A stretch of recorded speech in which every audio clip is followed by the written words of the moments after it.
I am Sunny Star.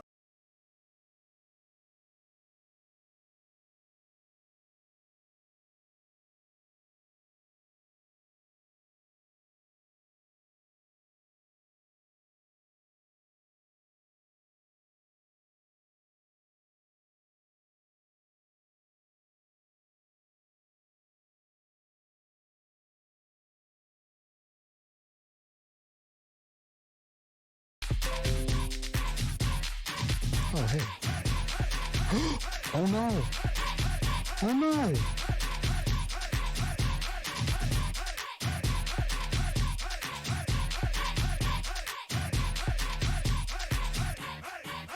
I am Sunny Starblast. I am a variety streamer.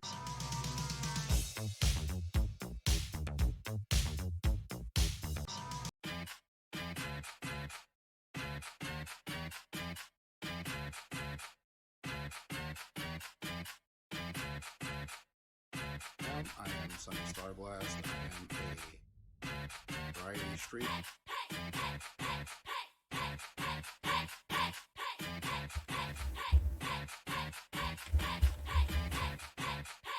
Oh, hey. Oh, no. Oh, no.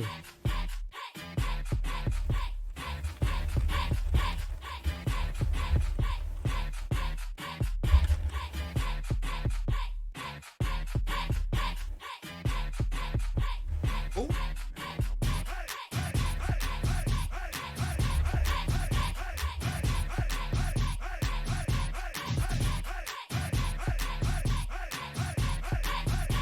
What the heck? Oh no!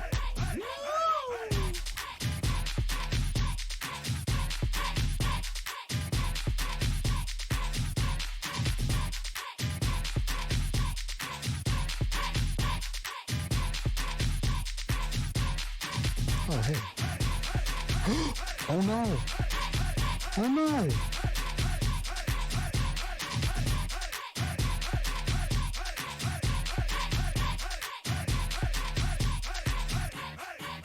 I am Sunny Starblast. I am a variety streamer.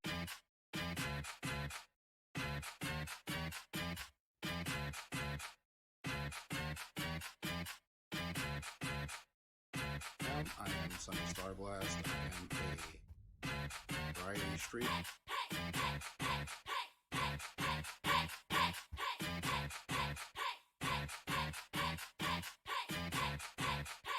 Oh, hey. Oh, no. Oh, no.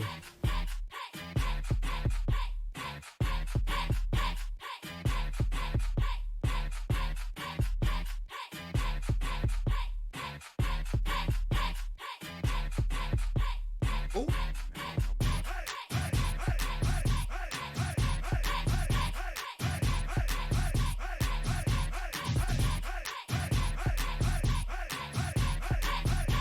What the heck? Oh no!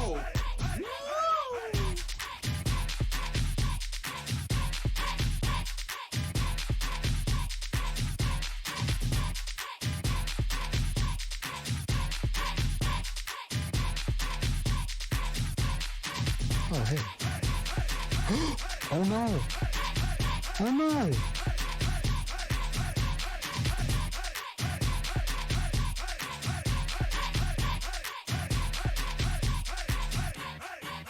I am Sunny Starblast. I am a variety streamer.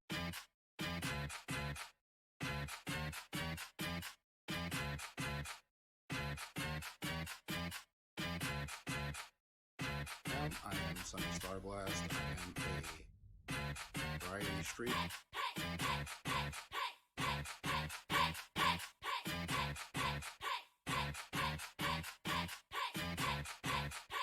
Oh, hey. Oh, no. Oh, no.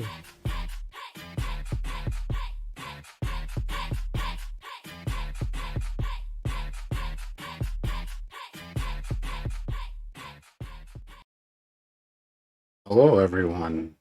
Welcome to the Dope Dive Live. We are the Dope Divers. I am Sunny Starblast. I'm joined by my co-hosts King Crazy and Racon2K. Hello, everyone.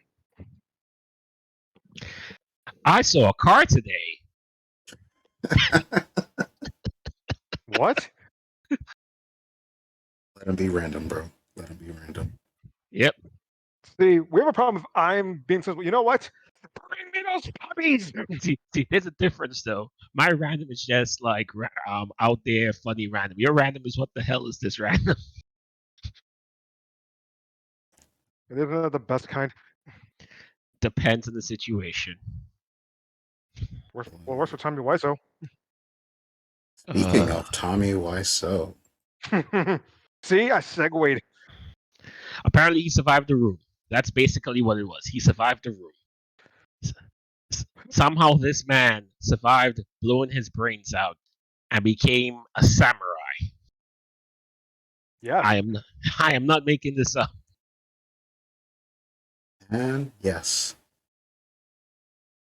Well, today's topic is bad movies, the thought that goes into them, and Lack thereof. or the lack thereof. Yes. um, and I guess our first film to talk about is The Room. Okay, just to point this out, and I feel like this is kind of a thing with anything Tommy Wiseau is in. It feels like they just turn on the camera and just let him go. I mean, isn't he the director himself? He's the director, the producer, the main character, So I casting mean, director. so basically, he has full control. So he goes like, "Yeah, just put a camera on me. I'm just gonna do random stuff." Yeah. Okay. So I'll just preface this before we go any further into this, and I think this is probably the only praise I can give The Room, which is surprising for me to even hear me say that. It is a movie that sets up a Chekhov's gun in a well done way that you don't expect it. You're right. It it starts off with a random scene where uh, well, unadopted, but more or less like kind of adopted kid that he's treated as his son. Um, Informal adopted kid. Informal adopted kid gets held up because he took some drugs and didn't pay for it, and the person wants his money for the drugs. And Tommy and pals ends up saving him.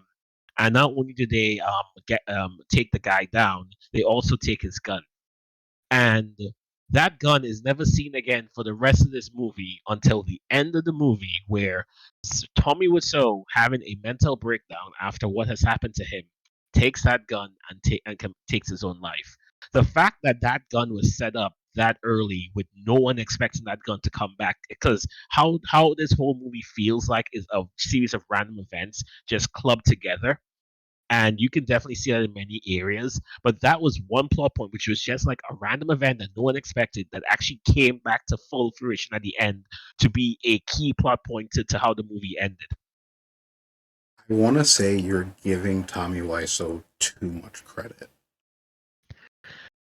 I mean, I definitely do. Okay, don't get me wrong. Even if it was unintentional, like even if he had he wasn't planning to even set something, you say, oh yeah, I'll just kill myself. But the fact that it's still ended up setting up like that, where you take a random event that no one expected to end up leading into a key point at the end in terms of what the weapon was, I still say that that's unintentional, Good. doing something Just well. Yeah, just I mean, unintentional good. unintentional good. That's really that's really the only thing I could take from this movie. I'm just like, because there are too many movies where they set up something and you're like, okay, this is going to become useful later on, and it turns to nothing. And this movie takes something that no one expects to be useful because it's just like, oh, this is a random thing and it's never even mentioned or even seen again, and then bam, it comes back in the end like, oh, right, he had that. See, I feel like that's something that a lot of movies do these days, where there will be a Chekhov's gun, but they'll zoom in on it just to make sure that you notice it. Yeah, To the in point this case, where, so good. like, it gets to the point where it's like the movie doesn't trust you to just remember this stuff. Like they have to like really zoom in on this panel button thing. Pay attention; it'll be important later. Yeah, instead of that just tends to be a thing. And Yep. these happen in a lot of good movies. Yep. And And in this case, it was just a random scene. It was just like, oh yeah, he just stopped this guy. That's it. They're gone. Keep going on. And it's like, oh, that gun had more importance. yeah. it's funny because that even though I said you're giving Wiseau too much credit, it was if it happened the way you just said, then yeah, that was actually one of the smartest things he wrote into his own movie. Whereas a Yep. whole bunch of bad movies tend to zoom in on something that have no plot relevance or anything later on. So, I mean, to be fair, The Room is a cult classic, so it's not like it's just a bad movie that's bad and nobody likes it ever. It's a really horrendously made movie, but a lot of people just love it. It's just so goofy and you can actually laugh, and even though there are like really uncomfortable scenes, you know what I'm talking about. Yep. There are still so many other scenes that are uncomfortable in a funny way. Like when Johnny and Mark are in the cafe and Mark is like, "Tell me about your job," and he's like, "No, I can't talk about that." Anyway, how's your sex life? Like, Yeah, the randomness. who speaks to people that way? Yeah, no, the writing for that is all over the place. I completely agree with you. But Tommy Wiseau himself is just a living meme at this point, Yes. Yeah. and we love him. I mean, I won't say we as in us, Okay. but like Uh, humans enjoy his we appreciate him. character. Yeah, we appreciate him. And Paper said anytime Denny shows up, as I assume an uncomfortable moment, like at the very beginning of the Yeah. movie, he just barges into their apartment house, whatever, and is like, "Hey," and Johnny and Lisa are like, "Hey, we're gonna go upstairs now and leave this kid in their living room while they go upstairs to sleep with each other." Yep. I would say this though. One of the more uncomfortable scenes with Danny was I'm falling in love with your fiance, Tommy. I'm just like, what? It's No, no, she's it's not just that. He's like, "Go on," like really comforting to him. Like, "Go on, let it out. Tell me about how you want to sleep with my woman." Excuse who's me. tech who technically supposed to be like your adopted mother. So this is straight level or the Oedipus complex here. So, fun fact is not so fun. The actress who played Lisa, I think her name is Juliette Danielle. Um, she was 18 years old at the time of filming The Room, and she was the youngest cast member there. Oh, Denny was older than her. He was like 26. and how old was Tommy Wiseau? Oh, dude. Let's see. The Room was almost 20 years ago. He's like in his 50s now, I think. So he was in his 30s. So he So it's was well into his 30s. oh that seems even creepier, but okay. Okay, so let's just break this down. So we have a 30-year-old comforting a 26-year-old about how he wants to sleep with the 30-year-old's 18-year-old wife, fiance. Fiance, yes. Something that, And yeah, it's gross. Also, why the heck did nobody ever use the word fiance in the movie? Did you ever notice that anytime they referred to Tommy or Lisa, I think Johnny or Lisa, it was always your future husband, your future wife.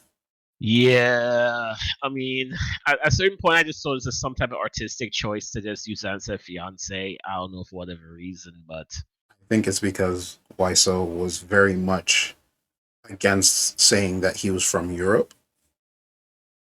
He would always say things like, "Oh, I'm all American. I'm from the U.S." And when people ask him where he's from, So it was a very weird. It was a weird quirk he had for a while.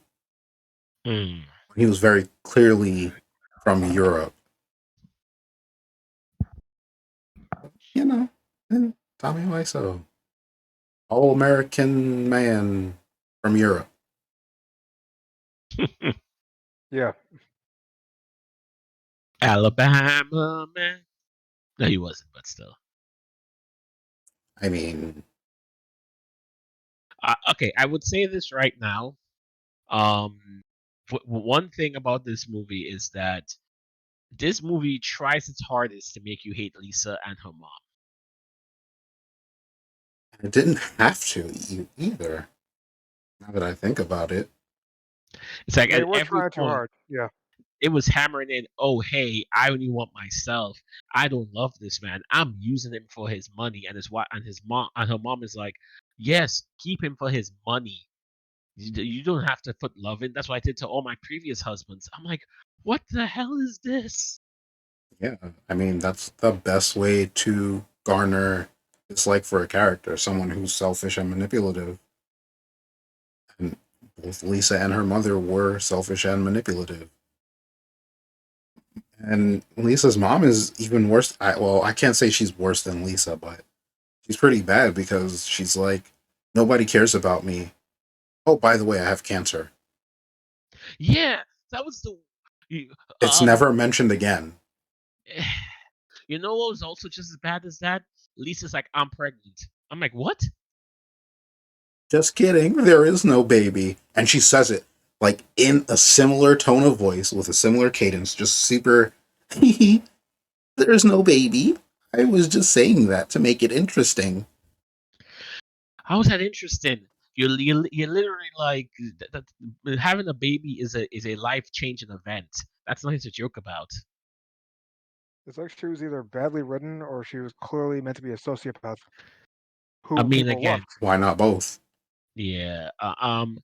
Not to mention, his best friend is the scummiest best friend known to man. This is someone who's like, yeah, this guy's my best friend. We do this, blah blah blah blah blah. Oh yeah, his future wife in quotation marks seduced me. No, this is bad. I can't do this to him. Fuck him. Let's keep doing it. And then Oh man. yeah, and then at the end, you're the reason that this happened to him. You're horrible. You never have me. I'm like, what? Is this like the stages of stupidity? After she had previously had him all over the house. Like, come on, son. No, it's not only that. After he fought Tommy in Tommy's birthday party to be like, yeah, she likes me more than you. I'm like, what? What gets me is that when she first started trying to seduce him, he was acting super. What's the word? Hard to get. Hard to get. He was acting like he didn't understand what was going on. Mm. Oblivious, that's the word. Oblivious. Okay. Like, what's going on? You're wearing scantily clothes and you're sitting on my lap. What's going on here? Why do you have candles lit up? I mean, Or she's like all over him and is like, she clearly wants to sleep with you. You need to leave. After the first time she sits on your lap, that should have been enough of a red flag. He's like, I can't do it. Johnny's my best friend. She stands up. He stands up. They kiss. And I guess that's the go ahead. Okay, let's go. Yep. And then after, oh, why did you do this to me? Excuse me? Yeah, buddy, you could only say that before you pulled your pants down. The moment you pulled your pants down, you can't say that anymore. He had an active role in the whole affair. Yeah. If it was just the kiss only, and then he said why you do this, and I could cut him some slack. I'm just like, okay, it's a kiss that got through, and then he caught himself and tried to stop it. But the moment you said, okay, let's bang, then I'm like, yep, nope, nope, nope, nope. He's complicit. Yep. So there you go. It's Mark is the worst. He is. Also, he tried He to kill one of his friends. He almost threw Peter off the roof. Yep. After Peter had the balls to tell him, "Dude, you're messing up." I think that scene was meant to be like a kind of Oh, public foreshadowing. service. No, like a public service announcement against the use of weed. Oh, good lord. Because Mark was smoking weed on the roof, and then Peter came up and was like, "Hey, what's going on, man? Oh man, you should stop smoking that stuff." And then Mark just freaks out after Peter's like, "Hey, you're sleeping with Lisa, aren't you?" And like, Mark pulled him off over the edge of the roof, and, and I guess that's supposed to be like Mark's version of reefer madness. I don't know. It's some things in this movie were just Questionable. yeah. Yeah. Oh boy. Um, and as you mentioned, all of this culminated in Johnny eventually learning that Lisa was cheating on him, even though she has said it in front of him, unbeknownst to her, like 3 times before. And Yep. he had everything recorded, and I guess he just decided, hey, I'm going to listen to these recordings right now after my birthday party. After basically they were all over each other on the dance floor in my living room, so I can have confirmation. Even though Yeah. Mark literally said, if you kept her satisfied, she wouldn't be coming to me. I mean, he tried to keep her satisfied. She chose not to take satisfaction from him. There's only so much belly button poking you can do before she's had enough.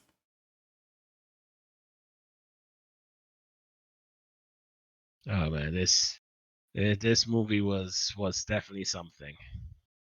It's an experience. So we're talking about how bad this movie is, but I feel like everybody should see it at least once in their life.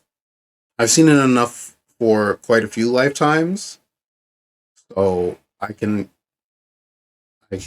shamefully say that I know this movie too well. Too well. I want to say sorry to everyone I've exposed to this, but I don't mean it. I want you to watch it.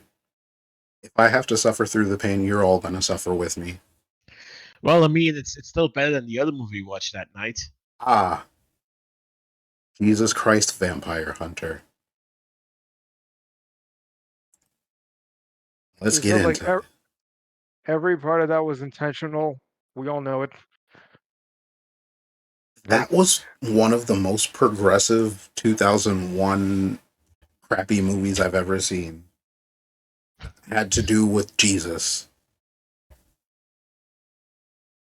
Like, first of all, just to lay the groundwork, vampires are attacking lesbians. No rhyme or reason to why specifically lesbians. Vampires just seem to love lesbians. Yep. Don't know if it's homophobic or if it's just lesbian blood is delicious. I don't know, but that's what they did. And Jesus was like, "Nah, these are God's children. You don't touch them." And he no, went. Go ahead. sorry, it wasn't even that. It was that the dudes from the church were at a loss what to do, and there was like, there's only one person we can call, and they go all the way to, I think it was like a beach, Yeah, to it was a find beach. Jesus, to like get him in on this. Like think of those movies where they have to recruit that one veteran spy to like come back. It's that, but with Jesus. Yeah, yeah. Oh, and so he's wearing Adidas, like the whole movie. Listen, Jesus gotta be stylish too. Don't hate.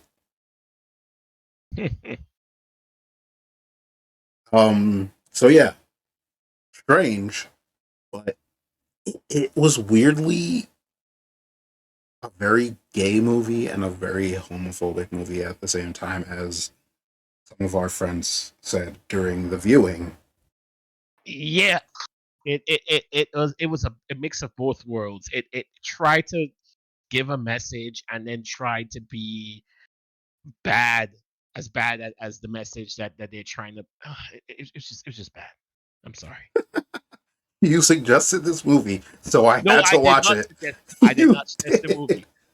I told you straight up. You said bad movies. I said, well, this is horrible. I never told you to watch it. You chose of your own volition to watch this abomination. If you mention a bad movie, I take it as a suggestion. Oh, that's your own fault. If I don't tell you to watch it, then you shouldn't take it as a suggestion. No, I'm always gonna watch every bad movie, even if it's not so bad, because Okay, I need to I, experience that. Okay, I guess okay, you it's watched like the this. Scorpion King then. Jesus. Okay. Apparently, No, no, please don't. Too late. Please Too don't. late. you I suggested it. just Oh, said if you mention a bad movie, I'm going to take it as a suggestion. And you mentioned the movie, so now it's a suggestion. Damn it. Well, I mean, the oh, first Scorpion there's King isn't 3 bad. movies: Yeah, I'm not Scorpion watching King all the 1, 2, and 3. Scorpion. Listen. The only Scorpion King we're going to watch is the one with Dwayne The Rock Johnson. Well, that's the only decent one. I mean, if you really get into bad Scorpion King, which you have to watch the ones after that. We're not. Those aren't suggestions. I make the rules. Oh, see, like the rules are made up, and sorry, the diets are made up, and the rules don't matter. Yep. So here it is. Next time we're watching all of the Mummy movies and the Scorpion King. I thought we had to watch McHale's Navy first. We're gonna watch McHale's Navy too. Listen, it's gonna happen eventually with the Mummy. I'm not saying next week or next time, but eventually we're watching every single Mummy movie and the So, Scorpion King. Because I have the DVD set. okay, so Wait, quick question and how even we are Dragon doing this. Emperor? Yes. Are we planning to do like what we did last time, where we do bad movies and then just to make everyone back to sane again, we have at least one decent movie at the end, probably a classic. Could do that. Because I did enjoy Willy Wonka, and I would love to continue classic movies, like at least like one classic movie which most people have not seen but have heard about Okay. as like the end piece. That'll be like a very interesting way to just like, okay, so after all this trash, have faith in humanity again. Here's something decent. Yeah, I like Yeah, that. honestly, it's like after the nonsense, seeing Willy Wonka, it's it's like at the end, it, it's like I felt good. Yep. And So definitely yeah, one which I would recommend, which I don't know how many people have seen, is Fiddler on the Roof. Okay.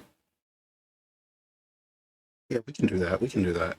Um, But yes, coming back to bad movies, this movie was meant to be pro lesbian, but at the same time had so many homophobic issues in it that it made even the most proponents of what the movie was trying to preach be like, what?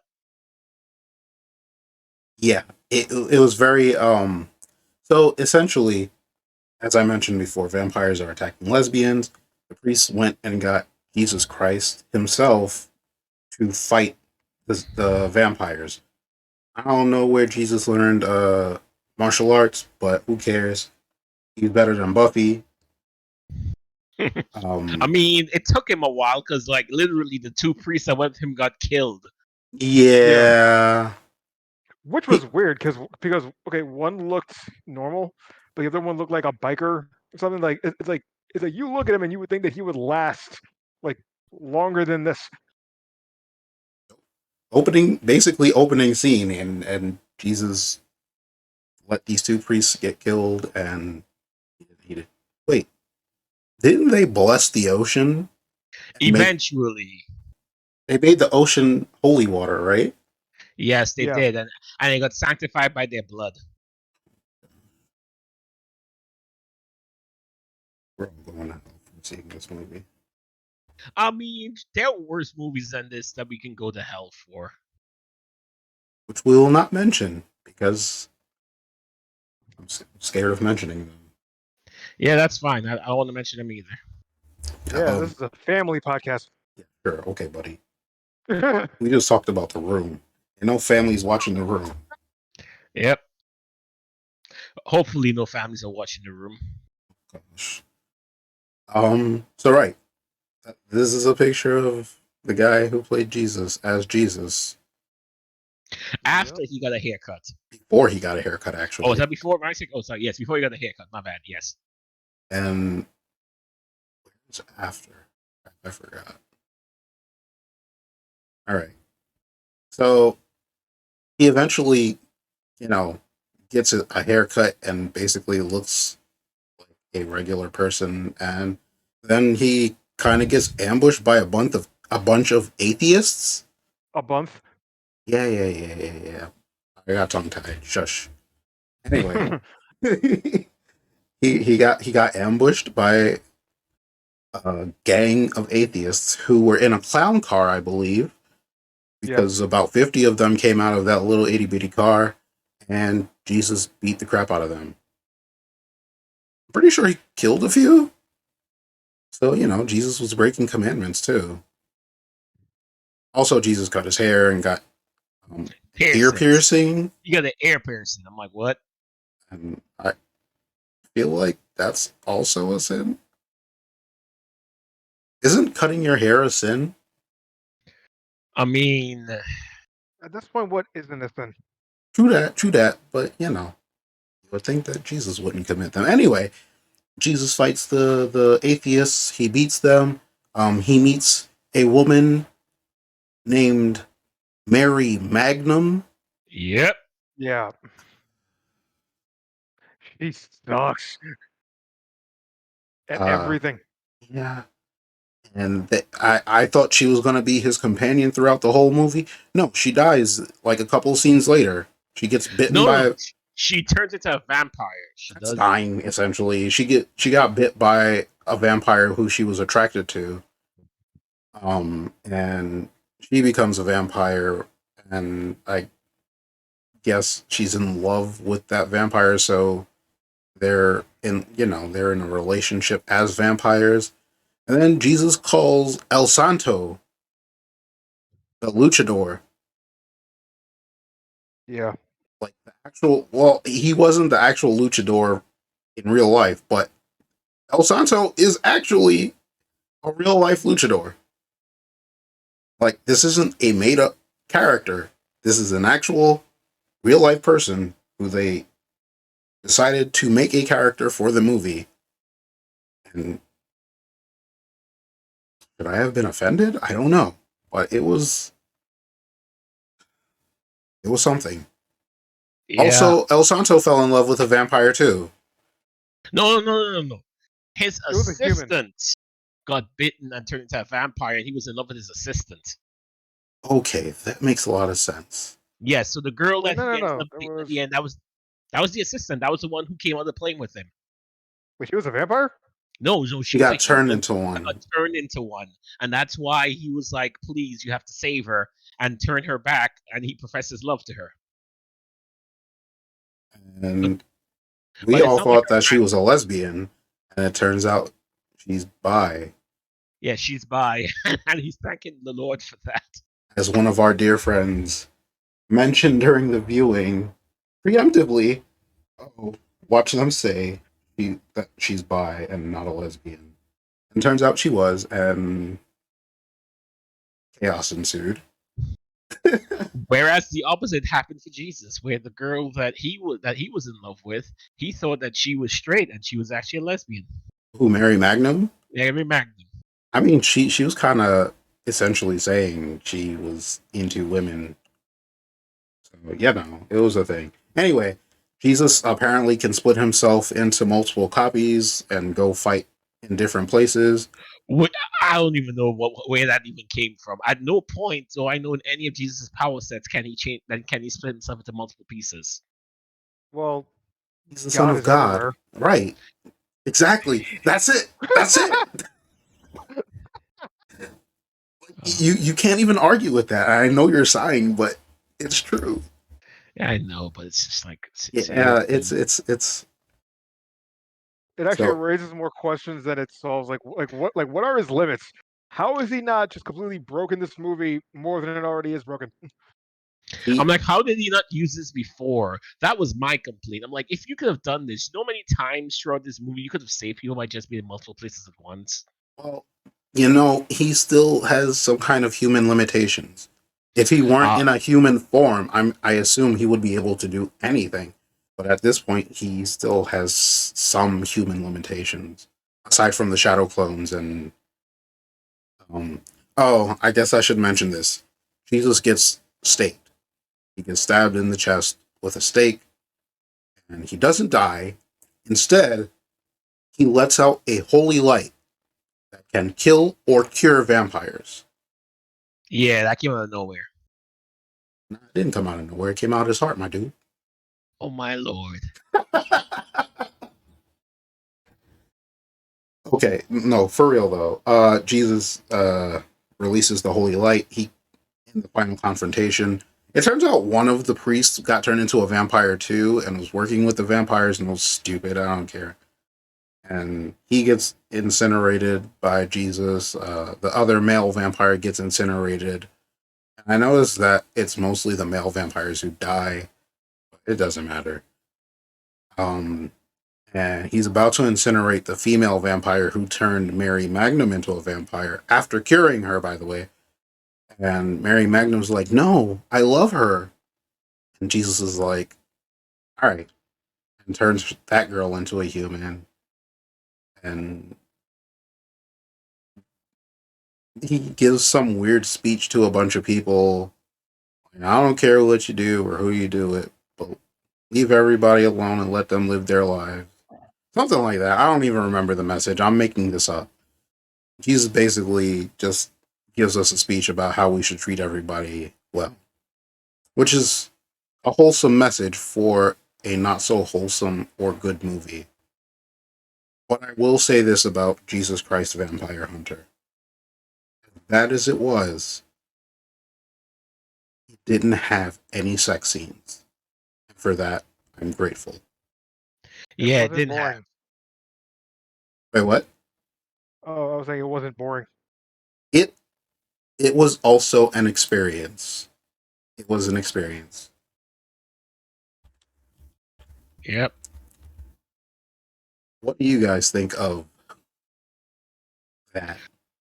Overall, in terms of a plot, I say JCVH. Oh, I got the reference now. What? Oh my god! You're right. Just by the naming convention, if you change it to C10H, Wait, what is happening? JHVH is the old um Abrahamic. Well, I forgot the exact term for it. It's the old way of saying God. Yahweh. Yahweh basically. So and if you put the things for this one is JCVH, it's just one letter off. Son of a bitch. Ah, That's actually borderline clever. that's brilliant. Damn. Then it makes more sense as to why they've named the movie that way intentionally. It's brilliant. It's I just feel so well, defeated.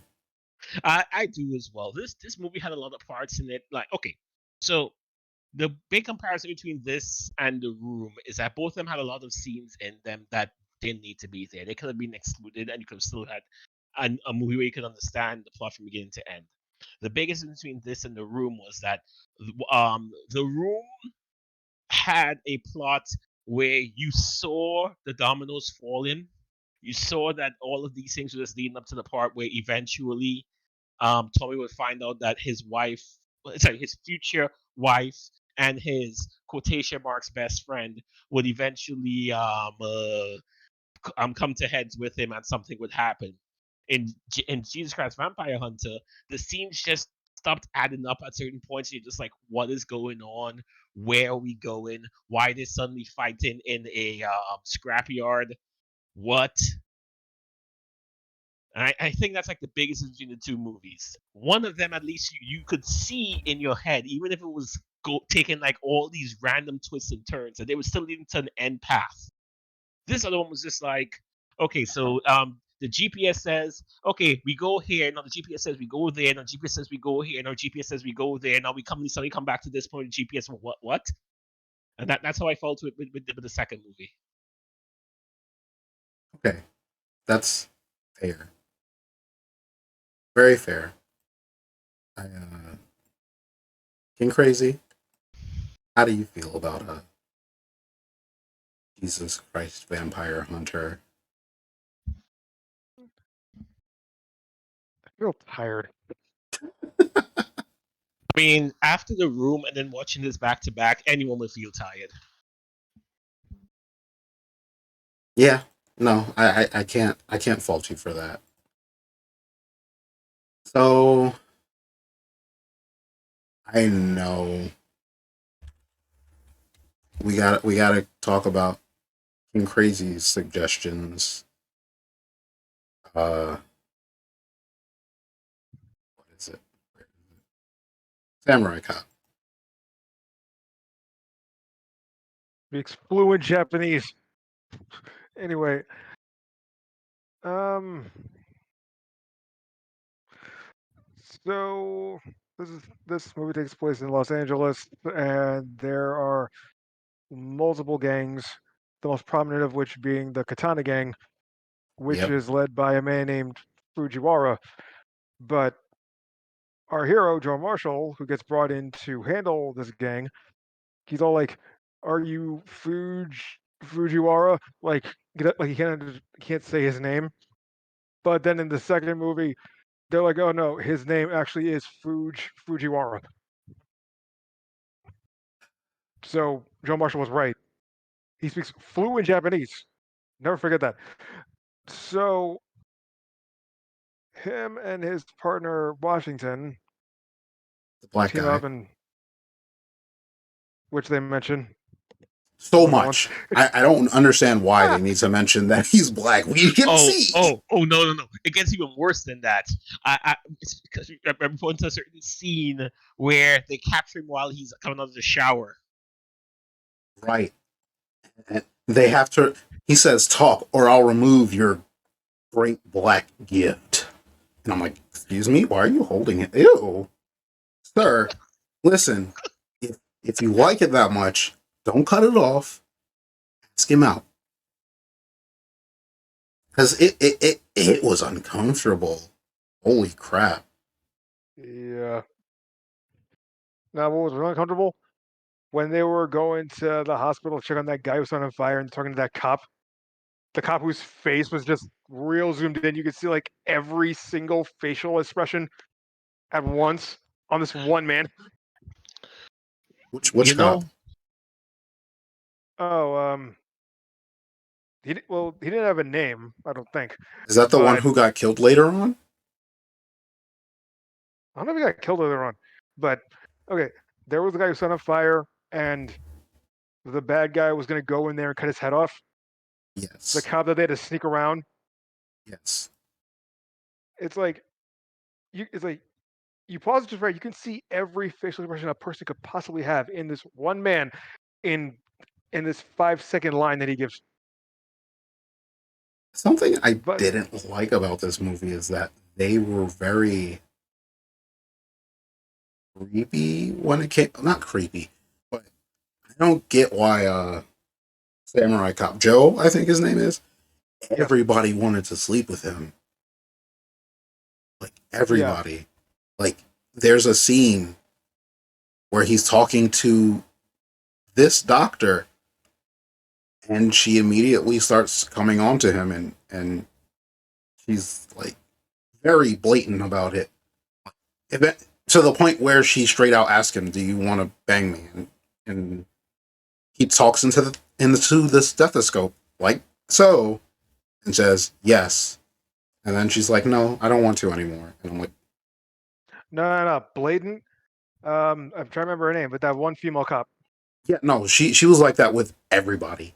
She was like that with everybody to the point where it, I just didn't care about her anymore. It Speaking was of that female cop, was anyone else uncomfortable with that hot oil scene? I was very uncomfortable, and compared to where I thought it was gonna go, I'm glad it was just the hot oil. I'll leave it at Mm. that. Agreed, but I'm sorry that whole scene irked me because it's like hot oil, and then the guy's just like pouring it on her, and just like, okay, that's very uneasy for me. Oh no, it was messed up. It was really messed up. Like just torturing her. Like he Yeah, got what he wanted, and then he still continued to do it. And I was like, all right, I this could have guy sworn it sucks. was water, but No, it was I don't know. oil. She was about to fry something, I believe.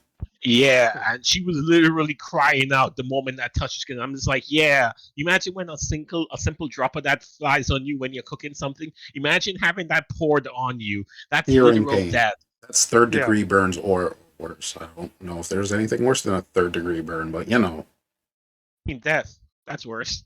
yeah. She apparently survived until the next movie. yeah, I'm surprised she's. and oh, Sorry, sorry, God. she had a daughter Yeah, we'll who, get to that eventually. yeah, okay, I'm so surprised she survived without any permanent scarage, Well, because we that don't that know. type. We didn't see where he poured it Well, I'm or the saying in the sense area. that that's supposed to affect you down there more than just birds. It's like you shouldn't even be able to do much anymore because I think it's just like, yeah. yeah, all right, so they have to go through the Katana Gang's hierarchy to finally get to Fujiwara, but Fujiwara has this elite soldier. I believe his name was Takamura. I don't White as remember. white can be, but Oh, yeah, absolutely. yeah. So, and this guy, and so now we have samurai cop and samurai gangster just on a collision course with each other, and eventually we get to what's it? Oh yeah, he meets. I believe it's Uh, Fujiwara's Just like adopted quick daughter, thing. Can we kind put of. samurai in big quotations? Because I mean, the amount of sword action they actually did in that was so lacking. I don't even think they could be qualified as samurai. I mean, the only time he actually used any kind of samurai anything, he doesn't follow Bushido. He doesn't use a katana. The Katana Gang barely uses katanas, but they use it more than Samurai Cop. What are you talking about? He went and cut that guy's arm off. He took the guy's katana and cut his arm off, and then dropped it immediately after. No. So anyway, Anyway, okay, so Joe meets Fujiwara's girlfriend's daughter, I think. Whatever, doesn't matter. And after more than oh, a it's few his meetings, girlfriend. It's his girlfriend. the mom. Don't No, you no, mean no. Wait, his? The no. daughter is his girlfriend. Don't you mean his future wife? God damn it. No. Yes, probably. I don't know. All right, but either way, this girl just falls in love with Joe, of course. But then I believe she gets kidnapped. And so Joe has to grab Washington. They go after them. They go in, and they just tell the chief to go just blow himself, so they can. So they go to the compound. They just start killing everybody, and then Fujiwara shoots Washington. But Washington, being a smart person, has a bulletproof vest, shoots Fujiwara, and that leaves Joe to have his final conversation with Takamura, where they're just two white dudes in wife beaters just fighting with samurai swords. Because why not? What's wrong with that? I How's put that? fight in quotation marks there as well because it was like 10 They, seconds of sword fight, throw the sword down, fisticuffs, pick up the sword again, 10 seconds of sword fight, throw it down, fisticuffs. yeah, it was. It wasn't even good. I But then Takamura kills himself because samurai code. So there you go. And Yeah, then and then Joe is free to be with Jennifer. yes, By the and way, he'd only met Jennifer about 2 days prior, followed her, stalked her to her church, put on a suit, and waited until the service was after, and pretended to have been in the service there, and then took her to his house, let her swim in his pool, gave her a cake. By the way, it was her birthday that Sunday. Gave her a cake, and then slept with her. well, how And do you quote a woman? I'm not going to stalk her, especially not to a church. Okay, but anyway, so that should be the end of it. But then I would like 20 to years say later, that the views of Sunny Star Blast Channel does not reflect what King Crazy is saying. Please give this a disclaimer to everyone who's listening. ha ha ha ha ha. Hello, Anyway, genius of the North. all right, so I think it was like 20, 30 years later, like around that. 25 And 25. years. right, and there was actually a Kickstarter to get the second movie going. And they were actually able to get a lot of the original actors. So it wasn't just that they just had to make it like to just make the movie, but they actually went ahead and actually like people actually wanted to see it.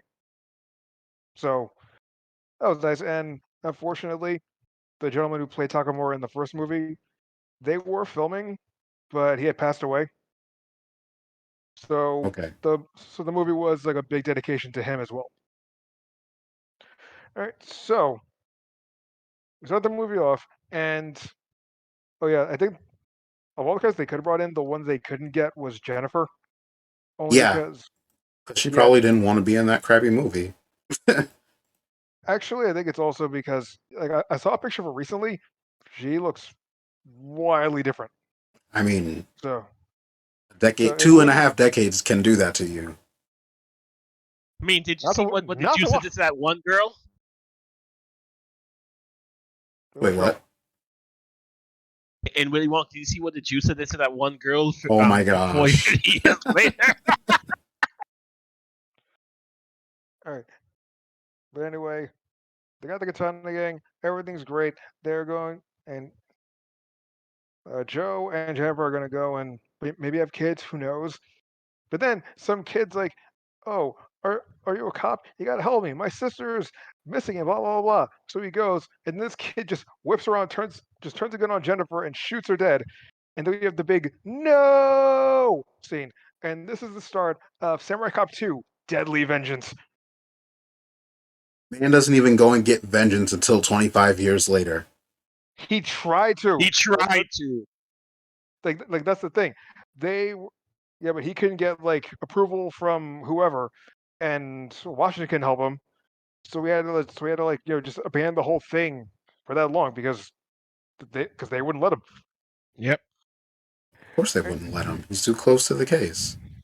You're not. And and he forego the way of the sword. He's like, I'm a simple black um designer of coins kind of person. Yeah. All right, Mm. but then the Katana gang and their biggest rival, the Shinjukus, are are in the midst of a turf war conflict, and Fujiwara, who survived the last movie somehow, I mean, he only got shot once. yes. So, But all before right, we continue with this, did anyone else feel kind of strange when almost every one of the Asian naming gangs didn't have an Asian lead in it? Yeah, there yes, was the what are they called, the Ginza gang, yeah, the I don't even and remember their him. and their really tanned white male leader, and his white son and his white right hand guy, and yeah, and the Shinjukus, their leader, white female. It's like the whole thing was lacking in Asian people. except for the katanas, where Fujiwara sends out.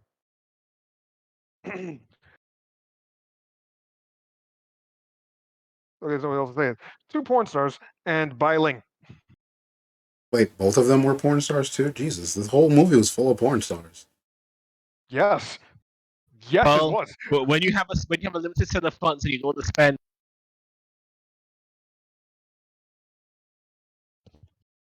Back Right, on? so Oh, I'm sorry. Did I break up there? No, saying when you have a limited set of funds and you don't know which stars you can pay for, who do you actually get?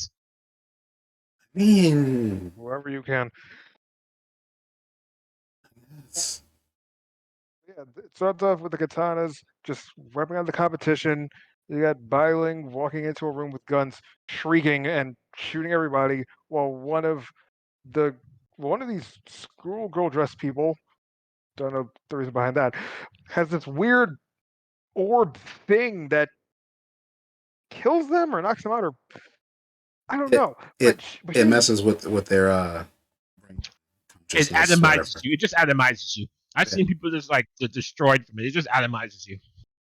sure whatever. So the katanas are wreaking havoc, and Washington wants to just yeah, him. Washington just wants to just get back in on this because he's the one who beat them before. One of the people who beat them before. So, oh, and a coin is left at every one of their murders. So he used those coins to track down the guy who's creating them, which happens to be Joe Marshall. And Joe doesn't want to do it. He feels that Washington betrayed him. Like in a more sensible movie, this gives him a real interesting conflict. Like here you have this one cop, wife got murdered, and he wants to pretty much break the law to get revenge. And now he's asking his best friend, who's supposed to be a good cop, to do that, but the good cop doesn't want to do that. They're going to do it by the book.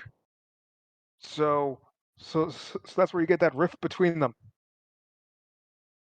Until ninjas attack, they beat them, and then they kind of just get over it. So that, by Washington's words, he can finally rain his deadly vengeance. Yep. Yeah. So they go back to the station. He gets a badge. Joe Marshall is back, and they're going around crazy kung fu action in honestly in fight scenes that were better choreographed than I thought they would be. Like the rooftop scene, it wasn't bad. I mean, the camera was kind of all over the place, but it wasn't terrible. I think the how do I explain? Uh, since it was kickstarted, it probably had a lot of funding. I don't even know how much it made on Kickstarter, but apparently it made enough for them to hire all of the old cast, Biling, Most of them. well, most of the old cast, Biling, Tommy Wiseau, We're getting to him. and some porn stars. Hey, adult film stars. I should have said that before. Adult Anyway, film. I don't care. okay.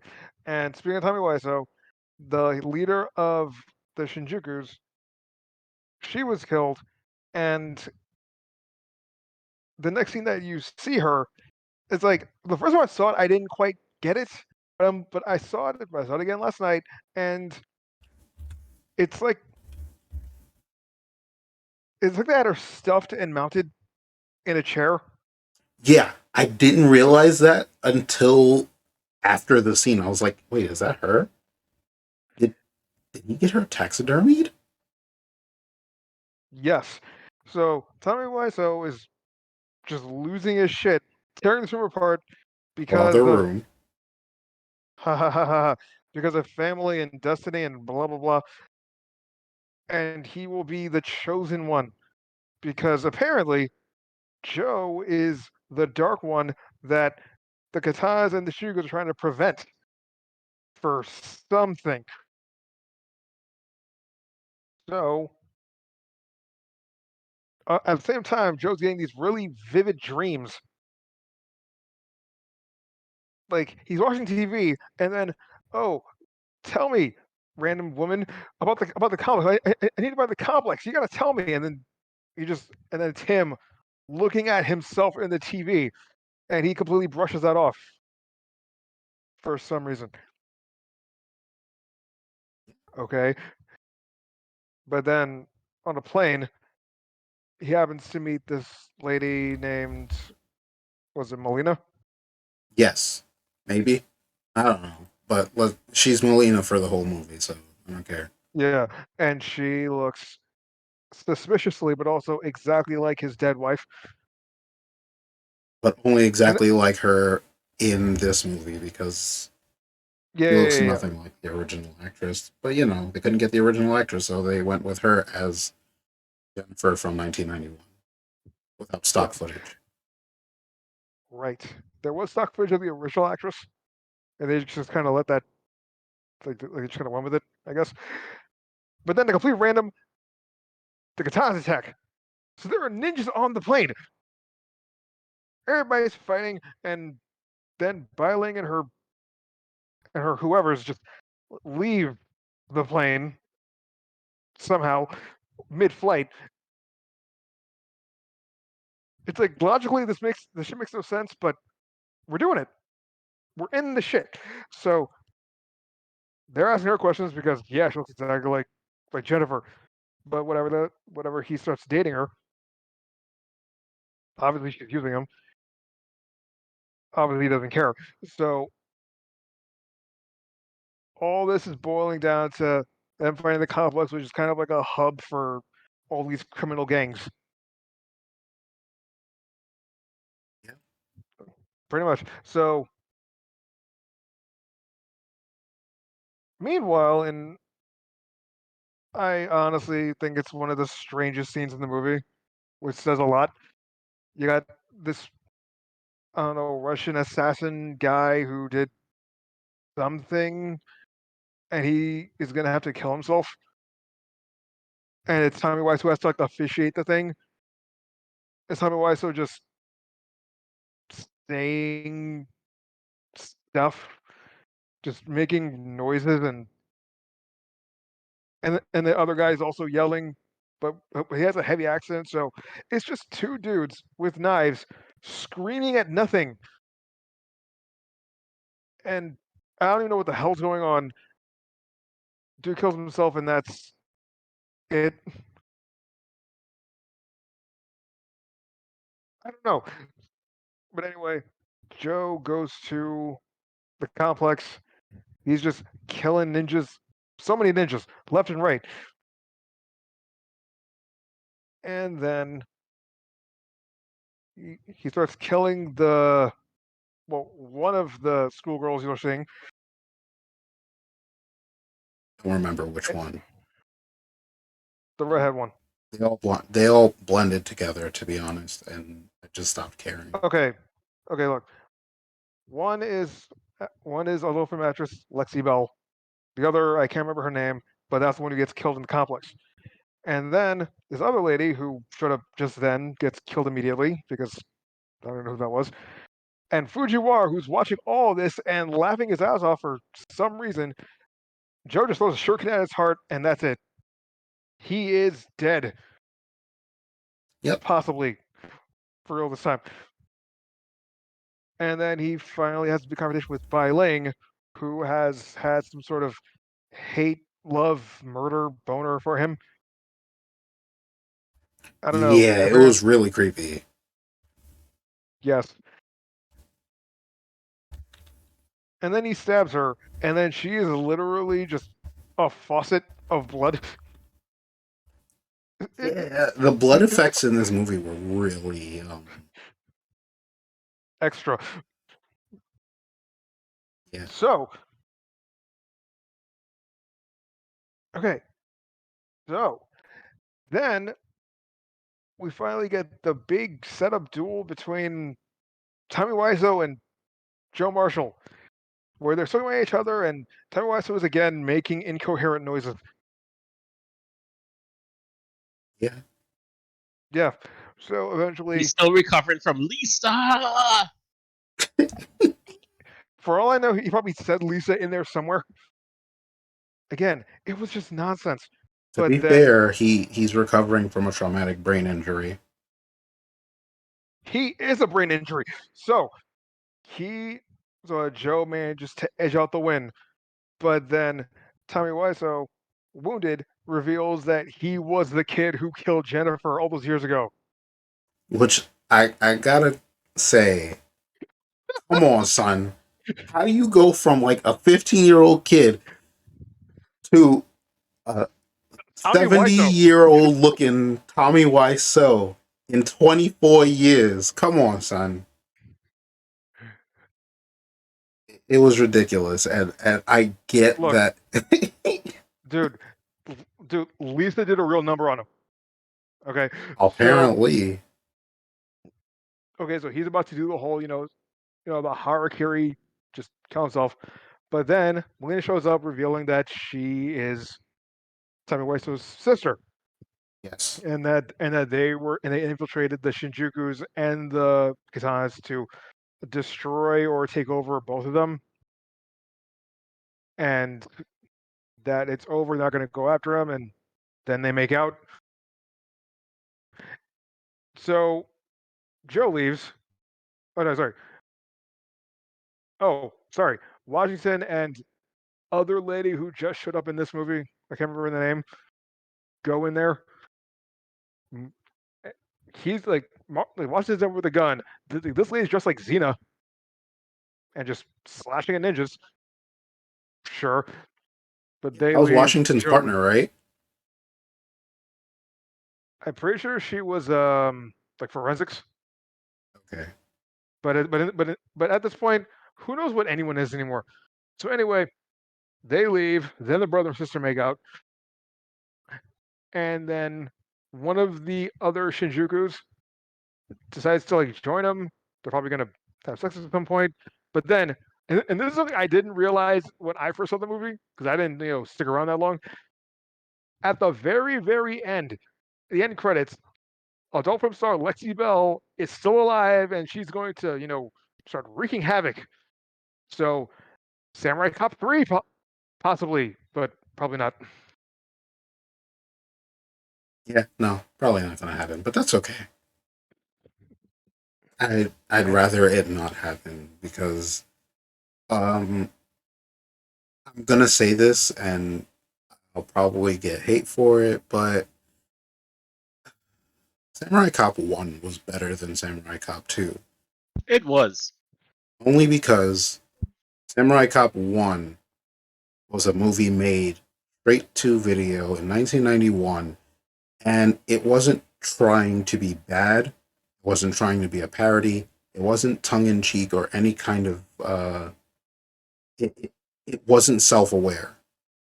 Whereas Samurai Cop 2 essentially made because the fans wanted it, and it leaned into being a bad movie on purpose. And, that's cool, whatever, fine. But there are times when it's really phoned in and they try to do this thing where they're like doing a lot of callbacks to the first movie, like Peg, the female cop who was sleeping or trying to sleep with every other cop around her. She had a daughter. She owned a restaurant, and the the daughter's daughter asked, the daughter asked Joe, "Are you my dad?" And they just and immediately cut to the next topic. which means he almost definitely is that kid's dad. And by kid, I mean like this kid is like 20 something years old. So. Yeah. Um, Another thing is in the first Samurai Cop, Joe would tell a lot of women to keep it warm for him. In this movie, there he says don't keep it warm for him to one woman and keep it warm for him to another woman, which is like okay, I get it. It's trying to lean into the fact that this guy is a Casanova it's not really that interesting.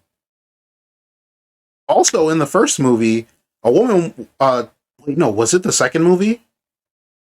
One of you guys correct me, but like a What do couple you walks mean? up to Joe and Washington, and they're talking about how uh, Joe was really cool. I think it was in the second movie. The guy's talking about how Joe was like really famous or something, and his I assume his girlfriend or wife is like, leave these men alone. By the way, this guy's really hot. She says it to them, you're really hot. Like your partner's really hot or something like that. In front of Yeah, her boyfriend. Was that in the second movie? I think that was her son. No, that's the second one. That was Yeah, and it was the second when one. Yeah. they were sitting down by the bar. Right. I don't think that was his mom.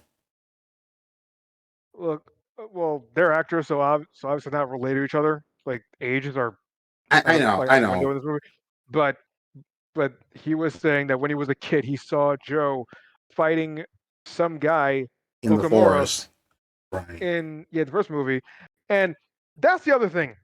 So while Joe's preparing to go to the complex in the second movie, he sees a vision of Okamura, and they are enemies.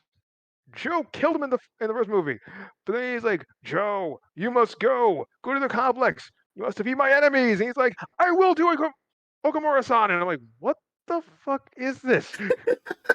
It's funny because like he even introduces himself. I'm Okamura-san. I am the evil part in your brain. And I'm like, wait, what? I'm the darkness inside you or something like that. And I'm like, hold Yes, up, hold To up. be fair, he was hallucinating on some drugs that was fed to him. That's true. He but to the also point, I'm sorry, but to the point where he saw one of his quote unquote most dangerous enemies and just like, yeah, I'll do it. I'll follow exactly what you specifically say. I mean, who else does he have a connection to? They haven't really developed his character to have other friends aside from those in the Los Angeles Police Department. If I remember correctly, in the first movie, he was brought in from San Diego or something like that. So he already was a cop in San Diego, and then he got transferred over to Los Angeles, and now all of a sudden he's best friends with Washington. He always needs to remind Washington that he's black. And Washington always has to say, "I know I'm black." No, whatever. And It wasn't like that, but also it was yeah, a stupid joke, but like, it's like, yo, Chief's gonna fry my ass for this. And he's like, and I kind of is fried. He's like, yep, I am black. Right on. And I'm like, what the fuck is this? I Oh also my want to god. talk about how Washington in the first movie didn't really have a character aside from like sassy black sidekick. And that I know the word sassy isn't fitting, but that's essentially what he was. Like every time Joe would say something, Washington would make a face like this. Not And every time. almost every scene that they're in, they're talking. If Joe is talking to someone else, you got Washington over here making faces like this or like this. And this is the face that he makes when a woman is flirting with Joe, and the other one is when he's like in some kind of trouble. So it's like, come on, son. Oh no, there was that time where in the second movie he was in bed with yet another adult film star. He made that face. It's just a face he makes.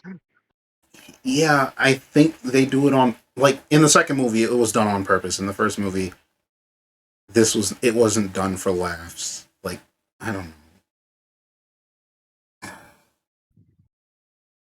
His movies weren't that awesome. Just they just weren't that awesome. Like the first one was better, The second one was just, it felt like it tried too hard. The second one, and I think that's why I like the first one. I don't know about you guys' opinions, but like that's how If I I had feel about them. if I had chosen two of them, the first one I found was better. The second one had too many more dumb moments that made no sense. Yeah, that's fair. Because it why I don't understand the thought process behind making a sequel and then adding Tommy Wiseau. I think that was the point Just because as we said before, Tommy Wiseau was a living meme. he is, and like it's cool to see him in certain movies, but he doesn't really add any value. And I'm not saying this as he's like a terrible actor. He is, but like, like no joke. I follow the man on Twitter. He's weird. He's eccentric. I'll say it like that. He's an eccentric human being. He But wanted to be the Joker. yeah, He wanted to be the very best that no one ever No, was. no, he no. just he. I can't see him in movies and like him. Because the only movie I'll watch him in is The Room, and apparently Samurai Cop 2 because I just saw that. Yeah, no, no. I, he didn't add any. He didn't add anything to them. He was just Tommy Wiseau with a katana and yelling. He's very good at his in like in his rages, just like yelling incoherent. But other than that, I don't see anything. The whole plot point of him being the kid who shot Joe's quote unquote wife at the very beginning of the movie. I don't know. And another thing, what the heck? In these two movies, Joe sleeps around. He stalks this woman for 2 days, manages to get her to his house, feeds her cake, makes her swim, sleeps with her. She's in love with him, and they are apparently married for all of 2 minutes, and then she gets shot by Tommy Wiseau? Why would they do that?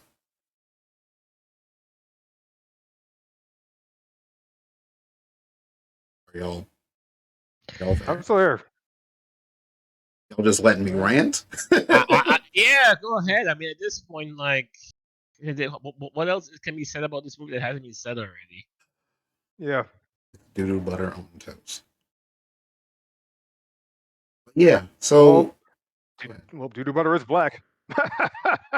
Oh my lord! Right on. I'm about to kick you out this call, boy. It's still there. What do you want me to do? Okay. So yeah, those were bad movies that we watched in a during our movie nights. Happen on some Saturdays. I won't say every Saturday because Saturday evenings. Yeah. I got the word. Thank you. But yeah. We also watched Willy Wonka and the Chocolate Factory, but that's not a bad movie. I'm not gonna lie. If y'all want to see, if you have never seen Willy Wonka and the Chocolate Factory, made in 2000, Jesus Christ, made in 1971, I suggest you go watch it now. I think it's still on Netflix. I'm not sure, but it's one of those movies that It's a feel good movie. it is. If you like seeing Gene Wilder, go see it. If you like seeing kids left to unknown fates because you hate annoying children, by the way, these kids are bad kids, so it's okay that these bad things happen to them. Apparently, I'm looking now, and Willy Wonka is not on Netflix. okay, it's no longer on Netflix. It was last year, but whatever. Find a way to watch it through legal means, of course. Yes, Anyway, of course. um, we also watched Kung Fury, and Kung Fury was. I won't say it was a bad movie because it was made to purposely parody 80s and early 90s action genre movies. So, do you guys want to talk about that, or do you want to think of another really bad movie that No, you've we can talk seen? about it. Okay. So, my friends, to be fair, I forgot the name. Kung Fury. Kung Fury. Kung Fury isn't actually a movie. It's just a short film. Like it's half an hour long. Yep. And it's And meant to be like no, it's meant to be like a cross between 80s kung fu movie nonsense and if you ever played Streets of Rage, yep, kind of. And yes, because there was a literal side-scrolling scene in this movie. Yeah. there was, yeah. Also with God mode on because Well, yeah. they walked up to him. He didn't move and they died. Yep. They I mean he was fighting actual Nazis in the past. Special shout out to my favorite character, Hacker Man. He's everybody's favorite character. He's your least favorite character? No, he's everyone's favorite character. Oh, he's everyone's favorite. Okay, I mean, yeah, I guess so. Hacker Man was so strong that he used a power glove to hack time, hack and to go over above that achievement. He even hacked himself. He hacked the human form. Can you Yeah. can you blame him though? And to make it even better, his actual representation of hacking is more accurate than most of those hacking movies you ever see in terms of him actually using code to hack. Yeah, instead of just like slapping your fingers all over a keyboard and green lines just show up all the time, like in every other kind of media. Yep. Um, so the essential plot of this is um an arcade box machine, whatever you want to call it, an arcade machine wakes up and just starts going on a rampage, killing people and flipping them off. And Kung Fury is a cop who hears about this and drives in his Lamborghini or whatever kind of car it is because it's a nice car. Wait, before that, how does he get into the Lamborghini? He jumps out of a window and shoots the roof of his car to open the door, and then gets in the car. Yeah. Uh, he drives his way there, beats up the arcade machine. Also gets flung into space because he can Yes. breathe in space. Yeah. No. He was holding his breath. I mean, still in the cold vacuum of space, but I'll give him that. It's fine. We're gonna roll with it. Uh, he beats the machine, and at some point after this fight, the time portal opens up, and the Adolf Hitler steps out. Kung Fury goes into. Oh, wait. You're making a mistake there. You didn't give him his proper name. It's not Adolf Hitler. It's Kung Fuhrer. Oh, right. Excuse me, Kung Fuhrer. He changed his name to Kung Fuhrer because he was apparently the greatest martial artist in the 1930s and 40s. Actually, real quick, on the stream itself, it's still showing Detective Washington. Yeah, I'm They're gonna trying to change it. change it. I'm changing it now. Okay. But yeah, he hasn't hacked time yet. That's why the picture hasn't changed. I was just making sure, like, Was my thing frozen? Are But you good? But yeah, so Kung oh yeah, but Fuhrer comes back out of the time thing. Kung Fury goes into his department, office, whatever you want to call it, the police department, and he's getting yeah, reamed by his captain. and he's about And to get a partner, Triceracop. Triceracop pictured here on the right. The middle guy is Hacker Man, and that lady we'll talk about in a few minutes. Yeah, As he gets his partner and Kung Fury rejects him because he doesn't like partners, we get a flashback to back Not when. that. Hmm? Not what? Did you die?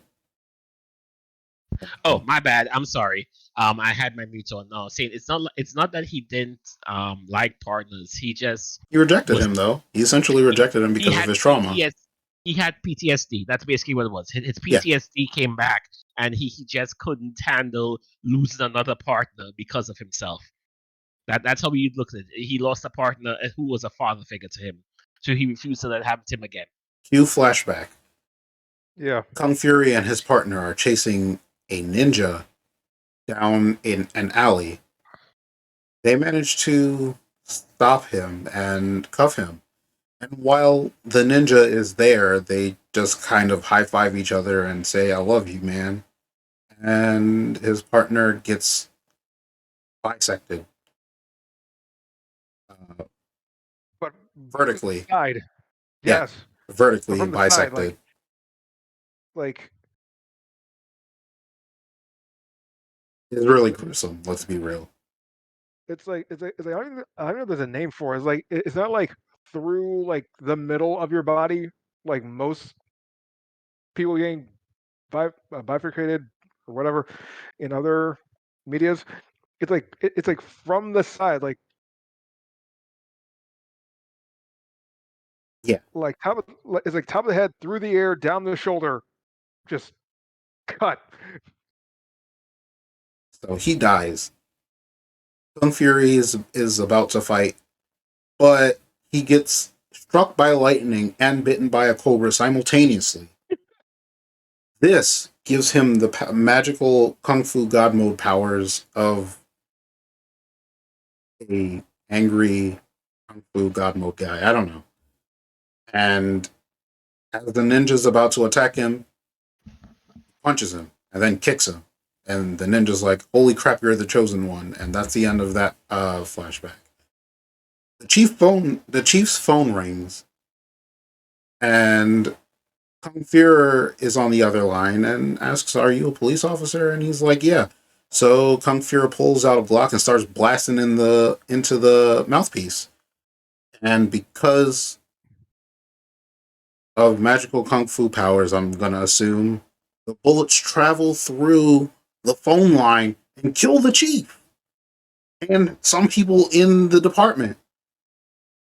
And Kung Fury pulls out his gun and starts blasting on the phone. The bullets don't travel through that, but it destroys the phone.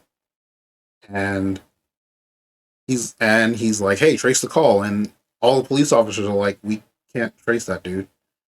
And then Hacker Man comes in and is like, "I can trace it." And he hacks the phone that's been blasted to pieces and finds out that it was Kung Fuhrer who did it. Yeah, And Hacker Man apparently doesn't know who Hitler is. So Kung Fury has to give him a whole speech of who he was. And but it's basically, not, it's not yeah, it's not how you know it. It's how Kung Fuhrer is a kung fu genius. a Kung Fu In genius in the 1930s and 40s. yes,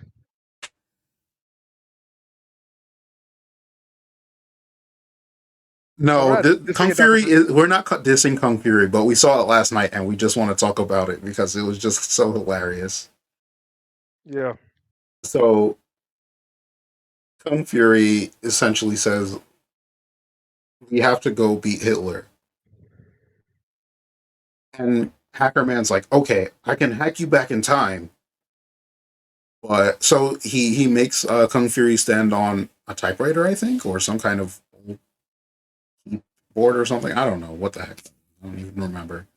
But he hacks time. Part of a computer, Yeah, but and fell and apart.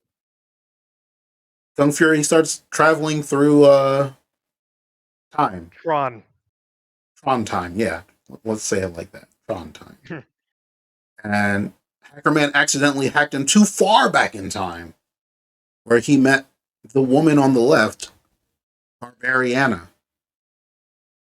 By the way, that's an awesome name. I'm not gonna lie, I love that name. And she's like, "Who are you?" And he's like, "I'm a cop from the future." And I believe Barbariana brings in some other woman. I don't remember her name. I don't really care. But she summons Thor. Like the Like, actual god, Thor. Well, before she summons Thor, she rides to find Thor on a dinosaur. Right. She was on a T Rex, right? Yep. And she killed a laser raptor. Laser raptors are a thing, by the way. I don't know what the time period was, but it was It's definitely Viking Age. That's what they said. It was the Viking Age. okay. yeah, but Kung Fury was like, wait, these dinosaurs? I thought they went extinct thousands, like I was like 1,000 years ago. I was like, hold up, what is this universe where? First of all, he got struck by lightning and bitten by a cobra, and this developed God mode kung fu powers. Yep. Well, he learned Cobra style, Cobra Kai. No, but yeah, like happens to know a guy who can just hack people through time. Just like he can just do that. It happens to me to Lady Vikings and motherfucking Thor. I Yep. mean, wouldn't you wanna Don't chill? don't don't lump me in with this. I would want to chill with Thor, so you know. Yep. Oh, no, it's Tommy Wiseau.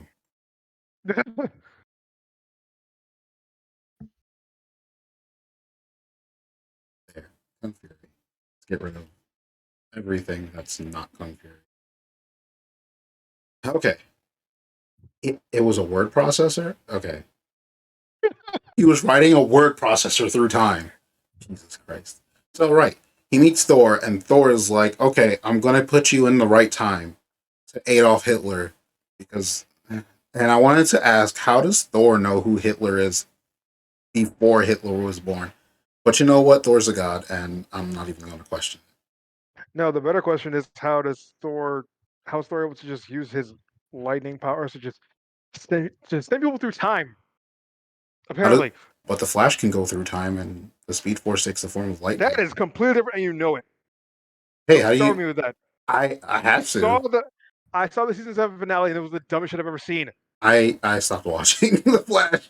So You, you know what made the Flash even worse? I looked at that at, one of the little things that they have with the current Flash family. One of them can fire lightning shurikens. Another has a lightning whip. The third one, Barry has the throw lightning ability he had from the start. And apparently, I think it's Iris now has wind powers, but she can move super fast. I'm like, what am I watching here? are you talking about the CW show? Yes, Yes, Oh well, it of got worse. course it did. So It's the no, CW no, show. there was no, actually another little clip I saw where apparently I forgot whatever the villain's name is. Godspeed. Reverse Flash and Oh, Flash all end up making lightning sabers. I'm not yes. joking when I say that. They basically are so fast they get a piece of lightning in the traditional colors that they like. So Flash had a yellow saber, Reverse Flash had a red saber. God knows where red lightning comes from. And I forgot what Savitar's saber color was, and Oh they will no, all fight each other. it wasn't Savitar, Savitar. Savitar came back. No, it wasn't Savitar. It was Godspeed. Okay, that Godspeed, makes my more sense. mistake. Whatever, yes. And then Godspeed had it, and it was just like, oh my lord. Double It, double white lightning sabers, and it was basically just Star Wars fight. And I'm like, what the fuck is this? I Maybe we should mean, have a CW show podcast. no, No, I refuse to. I No, refuse to we go back don't. and watch We don't those need things. that. We don't need that.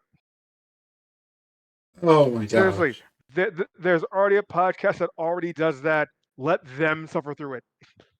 I didn't say we have to watch it. We could talk about our thoughts on I mean, It's bad. That's the I thought. can't really give my thoughts on it when I haven't watched through the whole thing, because then I can say based on what I've seen, this is this, but it could have changed over time. So I wouldn't feel right just That's doing it fair. like. No, that's fair. And I wouldn't want you to watch like every season of Arrow or The Flash. I Maybe mean, Legends of That would get Tomorrow. worse as time I, goes on. I got pretty close with Arrow. Like the last season of Arrow I watched was when Damien Dark got killed, and that was the last season of Arrow I watched. Yeah, That was season 4? probably. Yeah, that was season 4 because No, I'm wrong. I'm wrong. No, the last season of Arrow I watched is when he became the mayor. that's the next season. Yeah. That's the last season of Arrow I watched. I was done after that. And then with Flash, I ended after The Thinker. The Thinker was the last season I watched, and then when they brought his daughter, then I just like I lost interest. I think that was Um, also season 4. um, I thought, in that Legend of case, I Tomorrow. thought it's season 5. Legend of Tomorrow, I kept up with further. I have to go back to it. I finished up to the season where they the Three Fates, well, which was the final for that season. That was the last season of Legend of Tomorrow. I watched Batwoman. I refused to watch that. That could go die in a Dude, fire. it's terrible. It's terrible. It's so Supergirl, I bad. had no interest in. I have not watched any of that. Is there any others Arrowverse show I'm missing? Lucifer, Um, I've watched all of that. Lucifer is Arrowverse?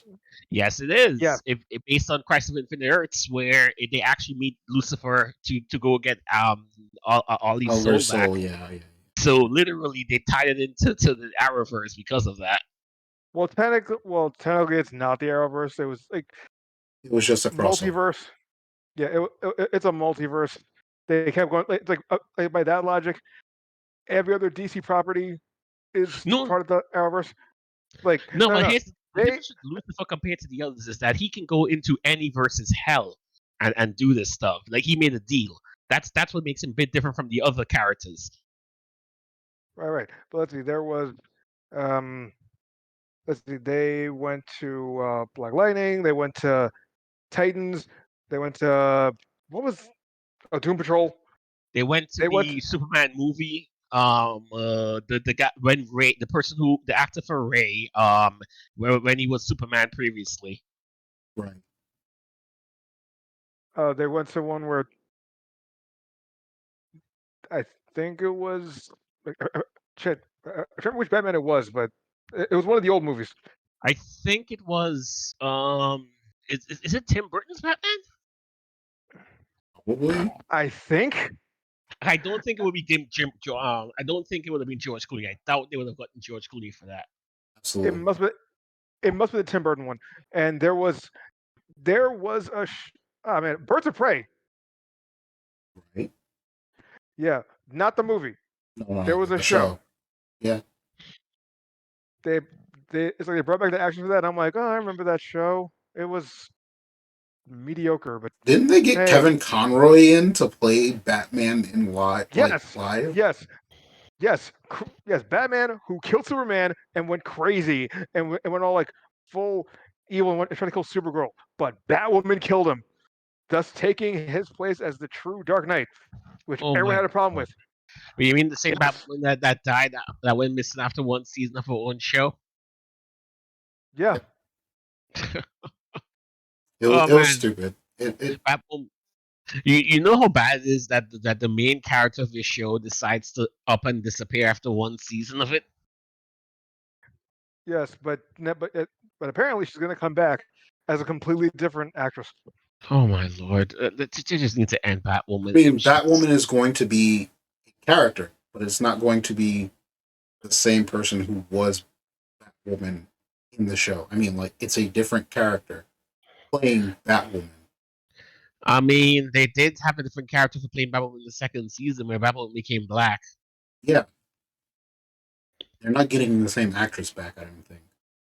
What I always found funny with Batwoman, and since we're talking into bad stuff here, the fact being is that I always compared the Batwoman trailer to the Titans trailer, but the Titans trailer was just worse than what the actual show was. The Batwoman trailer was not as bad as the show actually was, and they were both bad trailers. By the way, I Because like the Titans. So, like, from where I am in Titans, which isn't that far, I like it.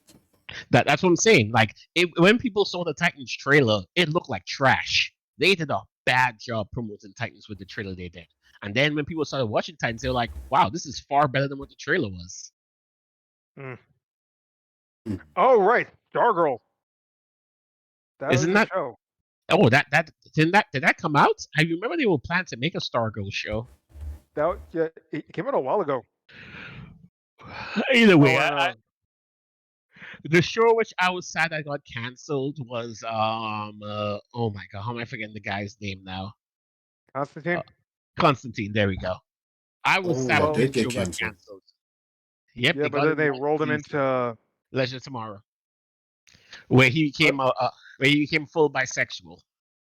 Yep. yeah, but but apparently he's gonna just drop the Constantine role because they're gonna make apparently a woke Constantine on HBO, Oh my lord! which Please, I'm like, please, Why HB? You know what? Whatever. I have no idea anymore. no, because HBO owns sorry, AT&T, which owns HBO, owns CW, and they're putting everything onto HBO Max. Hmm. That's the entire reason. That's why HBO Max is getting everything. It's because they just consolidating everything under the HBO mantle.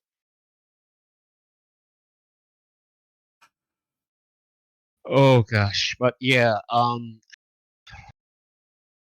I don't want to. I understand when you want to get woke for something, but when you do wokeness in a show at the expense of the show itself, it's not worth it. No, it isn't. There, there's a right way to do woke, and then there is the Hollywood way, and Where that the Hollywood way is mostly just pandering. it's worse than pandering. Like one of the best examples I could say of wokeness, and although the movie was still great, I think everyone and their mother was like, "What?" when they saw the scene was Avengers Infinity War, where suddenly all the women got together to take the Infinity Gauntlet. I'm just like, how did all of you all in the middle of a massive battle just suddenly all team up and say girl power fight?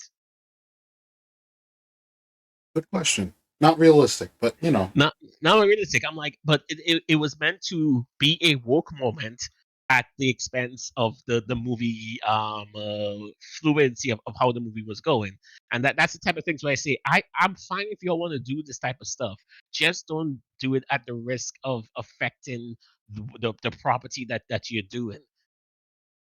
They did the exact same thing in it was season 2 of The Boys. Yeah, but Season of the Boys did it in a better way, in my view, because the boys from the start was setting up that certain female superheroes were massive powerhouses. You could have told from the start that they were beasts. They had their own personalities, and that ending scene just came up where they were just like, okay, we have three female superheroes. One's a villain, two are heroes. Let them go. In the words of the great guy from Godzilla, let them fight. Right, but here's the thing: when Frenchie is like, "Wow, girls really do get it done," they didn't need that. It's like we already knew that out of everybody there, the only people that could fight this person were female. They didn't need to add that extra line. It was just Well, I mean, was Frenchie wrong? Literally, if you he if wasn't wrong, but they didn't need the line. I was fine with it. That was just like one line compared to like taking an entire scene and then just making it really work for no reason. It's well, funny because Batwoman I've is never seen it, making all so sexual for no no. reason. I would recommend The Boys. It is definitely one of the better dark Superman takes that they have out there. Literally, Amazon's just making themselves a channel where, hey, we just have dark Superman. Come watch us. Oh, you mean all of the Image Comics In properties? Invincible and The Boys. Basically, hey, we have Dark Superman. Come watch us. If I watch Invincible, I'm going to need to talk about it because I read the whole comic in like a week. I I have read the whole comic as well, and I am perfectly fine with you watching Invincible the show and then us doing a comparison of comic to show and what worked, what didn't. Okay, I'm going to do it Funny this week, enough, and we're going to talk about it soon. What up? Getting funny crazy. enough, I also read the entire Invisible comic.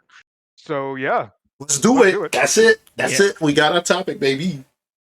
yeah, no, because I have a few things to say about a certain character in that, but yes, No, I know who you're talking about already. It's Amber. um, kind of, yes. Yeah. Oh, skip Brightburn. Brightburn was a terrible evil Superman. Uh, I saw Brightburn. It was a movie. Was Brian was the horror one, right, with the kid? Yeah. yes. I mean, for the thing it was basically, hey, what if we have a kid that has Superman powers and is also deviously intelligent? Wasn't And it that's what Superman Brightburn. Red Sun? It Isn't that it's not really Superman Red Sun because Superman Red Sun wasn't really an evil Superman. He was just Superman that fought for Russia, but literally he sacrifices himself at the end of that series to save Earth. I can't really call Yeah. him a bad Superman. I okay? really can't. Yeah. Yeah. You're thinking Ultraman. Yeah, Fair enough. the alternate Next, universe. Yeah, yeah. like Earth literally Two or something like that. the end of Red Sun, Lex Luthor was like, I was so mistaken about the Superman that I created Utopia on Earth in honor of his sacrifice, and I've named and all of my children have taken my title of L. So instead of it being like whatever Luthor they said whatever L. And then it got slowly changed into EL, and it's like, oh, Superman Red Sun is like a circular, cyclical type of thing where Earth eventually becomes the new Krypton, and the House of L is Lex Luthor's line. Hmm. Interesting. It is. Trust me when I say Red Sun is a very good read. I would recommend it to anyone who is a Superman fan. It is a very good alternate Superman story. Right. Ooh. Okay, so I guess I'm gonna be watching Invincible over the next week or so. Yes. Okay, so if we get back to bad movies, what time do we have here now? It is now Oh, 3:41. We are almost 2 hours in. okay. So yeah. Then I think I would save mine for another time then, because I don't want this to get into like another hour long conversation about it. Okay. Um, I guess we can end it here. We don't have to rate anybody. I don't think. I don't think anybody I know is on, unless Bad people. movies. Willy Wonka. Willy Wonka was a horrible person. He abused kids. To be fair, man put out a contract for everybody to sign, and all of those stupid kids signed it, even despite the parents being like, "Hey, wait a minute, don't sign it." The real villain of the story is Grandpa Joe. No, Nope, I would say sir. he's an antagonist, but the real villain are the parents of some of those kids. Yeah. Yeah, okay. So, first of all, maybe I need an image. I feel like this isn't a bad movie, but like I'm this making a joke. Willy Wonka's not a bad movie, but but just because we were going through all the movies we watched last night, I just had to bring in Willy Wonka as well. all right. I had to change the title. Bad movies and some good movies. Yes, of course. I did watch Loki, I commonly haven't seen known Loki, but I don't care. as MCU Act 4. Is that what that's about?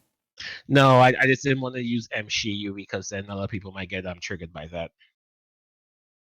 Okay. Well, I'm not getting into that. Yeah. I think. Yeah. I guess like just like get out of the way. I think the thing about Loki is that is like from episode 1, he's not acting like Loki post Avengers 1.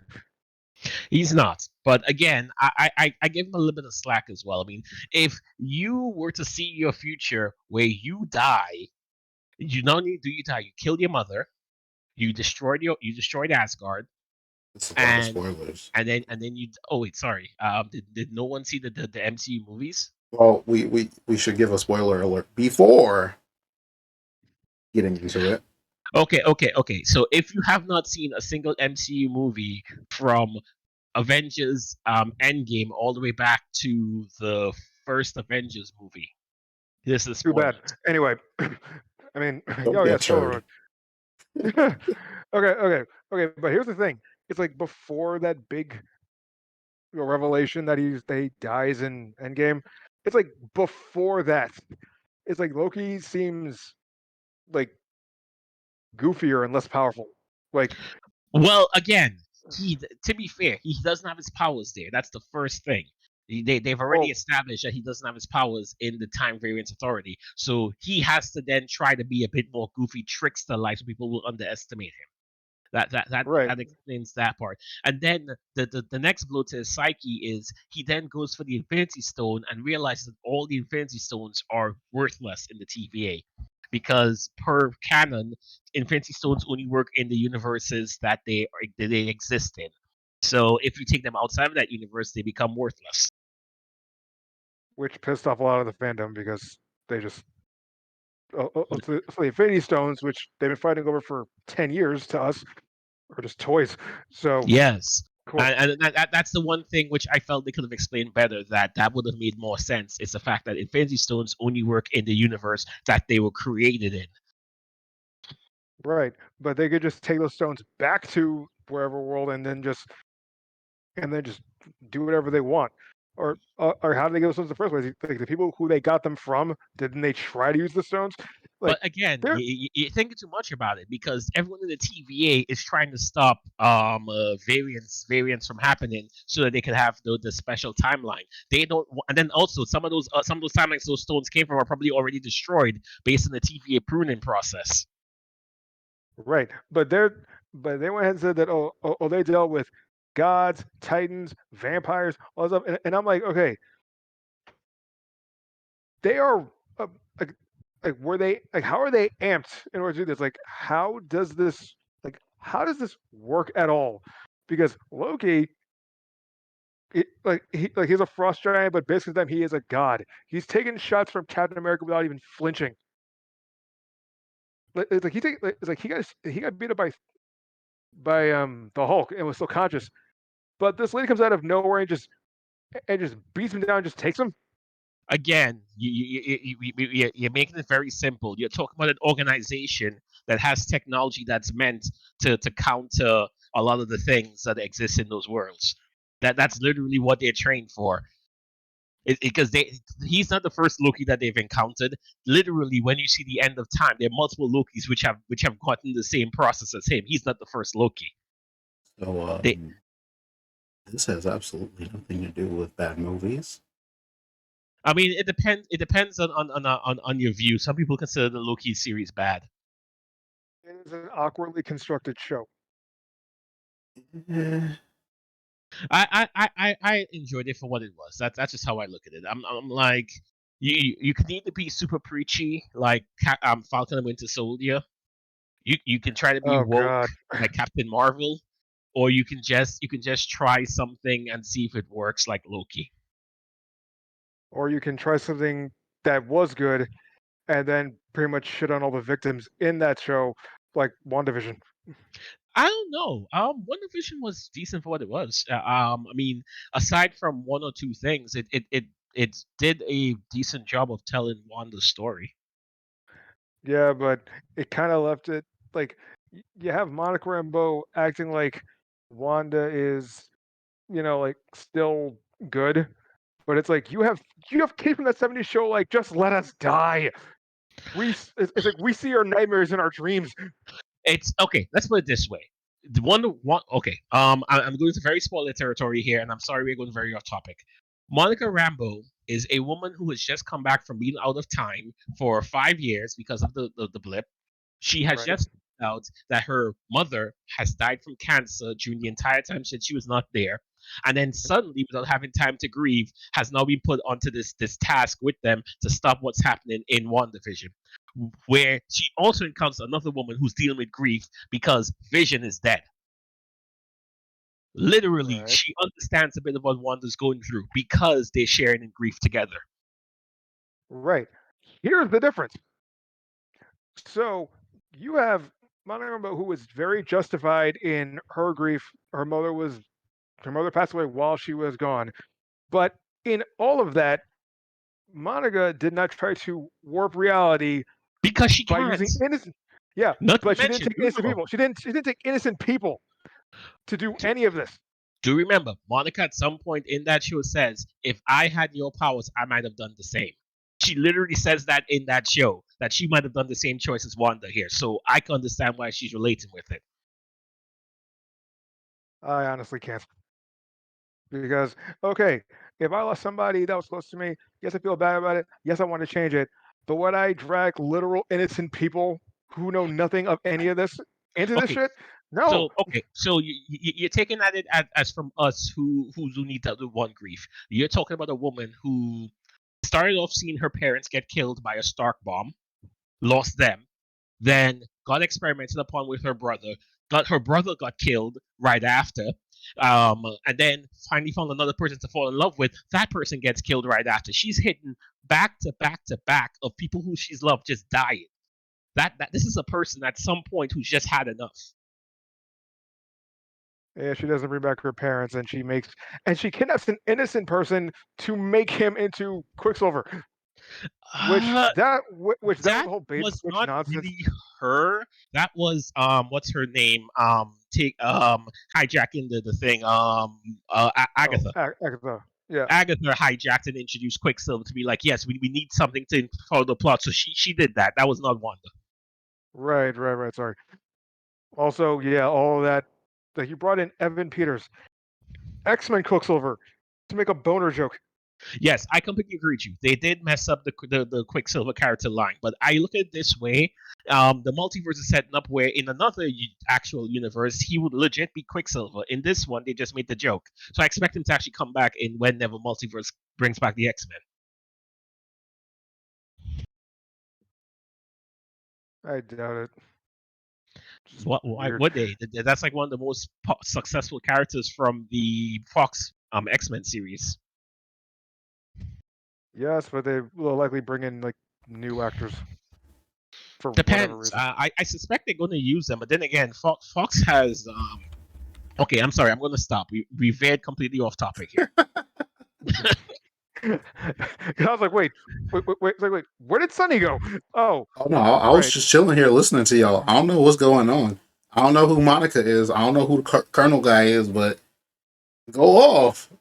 Yeah, no, I'm sorry. I'm like, I do understand people come from with the criticisms of WandaVision. Definitely, a lot of it is Wanda. But then again, it's like if you are someone who grew up in a third world country, or even worse, a war torn country, sees your family die in front of you from a bomb, then has your brother eventually die very soon after, the only person of your family who have left, then the one person you choose to set to live your life with dies right after that.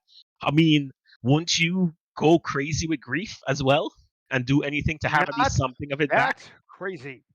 It's like she was literally fighting Thanos and evil aliens and yada yada yada. All that it wasn't even that long ago. Where did she veer into complete just insanity again?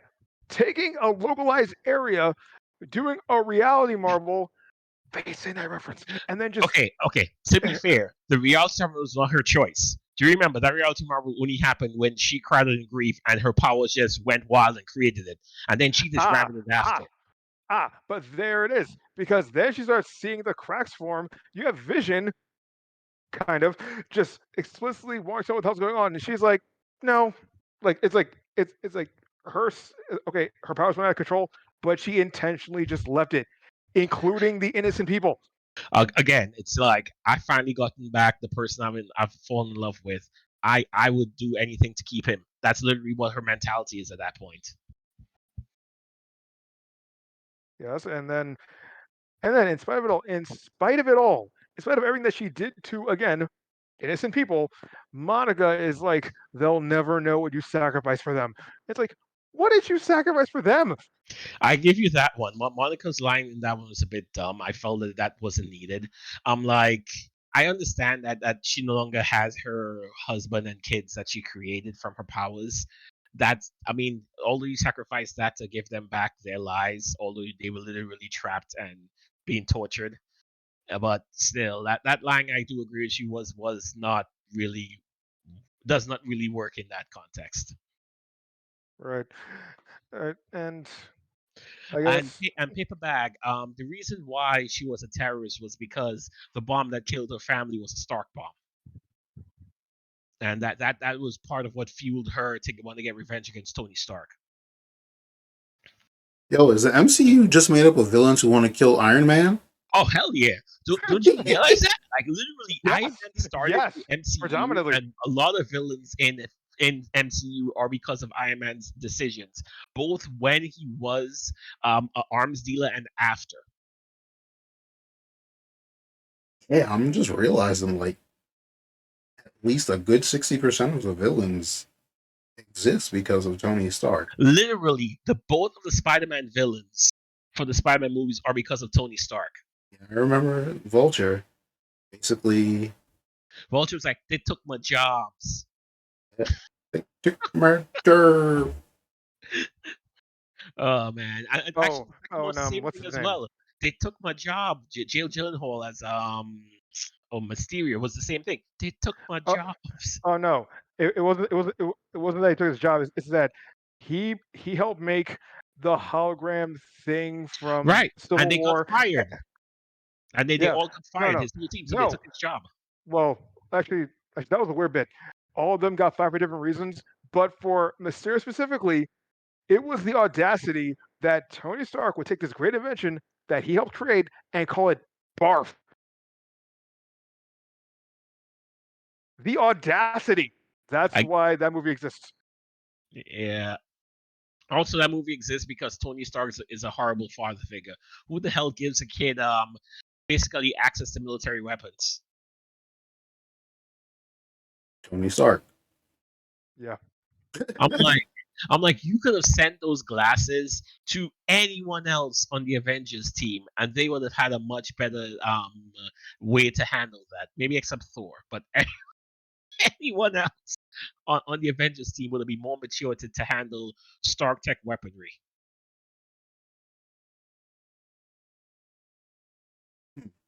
I Well, mean, yeah, yeah. Go ahead, go ahead. no, I just this is a very interesting conversation. I understand some of it, and I don't understand others, mostly because I don't Paper care about bag, Disney yes, Plus. Falcon would have given it away, but he would have given it away to the U.S. government, and then we'd have the U.S. government having control of Stark Tech like they always did, like the second Iron Man movie. But I suspect what would have happened was James Rhodes would have probably stepped in and take control of it.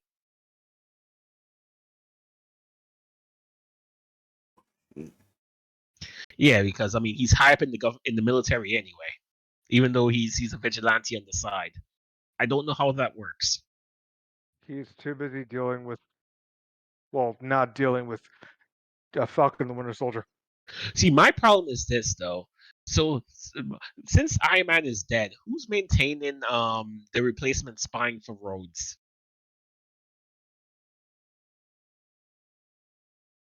Uh, Jesus. what's her face? Oh, Pepper. Like Pepper has the same technology know-how as Tony Stark. Sure. Maybe their kid does, but you know, for Yeah, a while. that'd be for a while later. I'm talking about this guy who literally got paralyzed in a previous movie, and is basically only able to walk because of Stark Tech. If that thing goes haywire, who's going to take care of it to help it? I'm positive that Tony Stark left some kind of notes on how to maintain I don't trust Tony Stark. This dude gave weapons to a kid. At this point, I don't trust his judgment. it. Would you trust the judgment of a guy who made a suit of flying and destroying armor in a cave, or a guy who was he an alcoholic in this universe? No, they intentionally Okay, left that out because they can't really do that. Also, if I recall correctly, didn't Robert Downey Jr. go to jail because of alcohol, or was it just drugs? no, he. Robert Downey You Jr. don't was a need to go into massive. that. Nope, too late. Robert Downey Jr. was a massive drug addict, and he Oh, got was it into drugs? Okay, and he got into a shootout with police. okay, yeah, yeah. I remember it was some type of some type of drug substance he was under. He's a success story of an actor who went to jail and was able to come back successful. I Yeah. mean, Disney likes their redemption stories. Look at Tim Allen. What happened to Tim Allen? Tim Allen was a coke mule. Oh right, I forgot about that. Yeah, he was a coke mule for a long time. He was even convicted. And when he got out, Disney was like, "Hey, we got this show called Home Improvement, and we're gonna put you in that movie, The Santa Claus." I think he was in Jungle to Jungle. Anybody remember Jungle to Jungle? No, No. Ooh, that's and what's gonna happen for another movie oh night. good lord, paper bag. I could definitely see John Favreau doing that. Sometimes you just have a person who just embodies a character so much that you have to get them for the role. Like I don't think anyone could ever consider someone else playing Wolverine except for Hugh Jackman. Hmm. Yo, I saw a trailer for a Hugh Jackman movie. I was like, wait a minute, Hugh Jackman still acts? No, yes, he does. Remember, the only reason he wanted to end Wolverine was because he wanted to get out of the The typecast rule typecasting, of yeah, I know. one character. Look at what happened to Jaleel White. You can't see him as anything but Urkel, even though he was Sonic Ah, for years. Yeah, but now he's owning it so he can sell his his Marijuana. weed. weed. Yeah, Purple Purple Urkel. Urkel. Purple Urkel. Has he gotten sued for that yet? No. I'm How? He surprised. is the character. No, he doesn't He own the doesn't rights to own the the character. rights to Urkel. He just played the Urkel. Fine. Yeah, He's cosplaying. even so, the fact that you call it Purple Urkel, which means that you're the actor who played Urkel, makes people can make people assume that this is being approved upon by the company who created Family Matters, and that could be a bad look for them. I think Miller and Boyette don't give a crap. I don't He's even. lucky then. I think he's just listen. The band needs to make money, and I'm pretty sure all of those Urkel royalties aren't going to be much because I don't see Family Matters being syndicated on many networks except for like BET and TV One or whatever. It's not. You know what show is still making some a certain person like, money? Will Smith and Fresh Prince. That thing gets shown a lot still. Yeah, and I'm going to say something. It's probably going to make me lose a lot of followers, but Fresh Prince wasn't that amazing that it needs to be syndicated so much. I'ma smack you. It wasn't. It was okay. It was okay. But I'm y'all act like it was the best thing since sliced bread. It had lots of great moments, but it wasn't as amazing as everybody is hyping it up to be. And I don't like it was Will a Smith as a sitcom. person. I mean, to be fair, all the sitcoms are like that. Family Matters is the same way. Oh yeah, A lot of these shows were our childhood, and we accepted because it was our childhood. Like if I were to rewatch Saved by the Bell right now, I could definitely say that I would hate that show. yeah. If you watch the Zach Morris's Trash series on YouTube, you'll see a lot of the issues with the show. But like the narrator basically makes it out that Zach is the only bad person in the show, when in reality, every single episode was just I doo doo mean, butter on toast. to be fair though, I don't know if Screech was really bad. I think Screech just got pulled into bad activities because of his friends. Screech the character. Screech the character, not Screech the actor. Okay, Let's rephrase that. I mean, I'm not talking about the actor. The Screech the actor, character was also a jerk because he kept on vigorously following around Lisa, and she made it clear from day one that she had zero interest in him. To the I point, understand. I mean, I chalk that up to very awkward kids who don't understand what rejection is, and when younger they still chase around people who tell them no. We see that even in today. But back then it was. See, I think it was more. So it was shown a lot that if you were very dogged in your pursuit of someone, that they would take it as a compliment, but in reality, it was just really harassment and annoying. Because look at yep, Urkel. Urkel literally chased Laura around for like 9 seasons, and she finally just gave up and went with him. I make it sound worse than it is because she eventually fell in love with him. But this was after 10 years of him pursuing her, and he had a good woman. And y'all making me get back into this Urkel rant. He had a good woman. He had Myra, and even though Myra was a little crazy towards the end, she clearly loved Steve Urkel for Steve, and you know that's not a bad thing. But then Urkel decided to change himself with after they jumped the shark because they brought in that stupid transformation chamber, changed into Stefan Urkel, uh, uh, Elvis, Bruce Lee. Bruce Lee. Yep. There was an Urkel bot. All these Urkels. There was Myrtle Urkel, his gangster cousin who ain't never swear. I remember the episode. He ain't swear at all. He got up in people's faces and he had uh struggle dreadlocks, and it was just the show just makes me angry because in a lot of those shows in the 90s they were all a lot of the characters who we look back on with nostalgia tend to just be really, really jerky people. Like if you look at all of these sitcoms and teen shows and whatever, they're all just terrible, terrible people. And this veered so far off the topic, and I'm mad at both of you.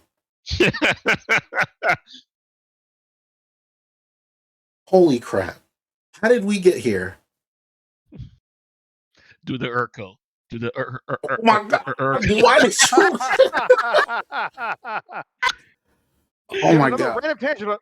Sorry, yet another random tangent on the Dope Dive Live. I swear to god. How? First of all, that whole episode confuses me.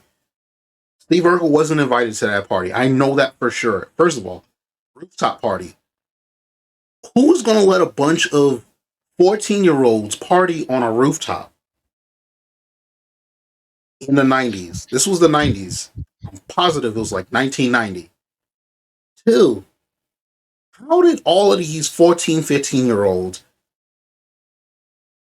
coordinate to develop a dance with one drunk nerd?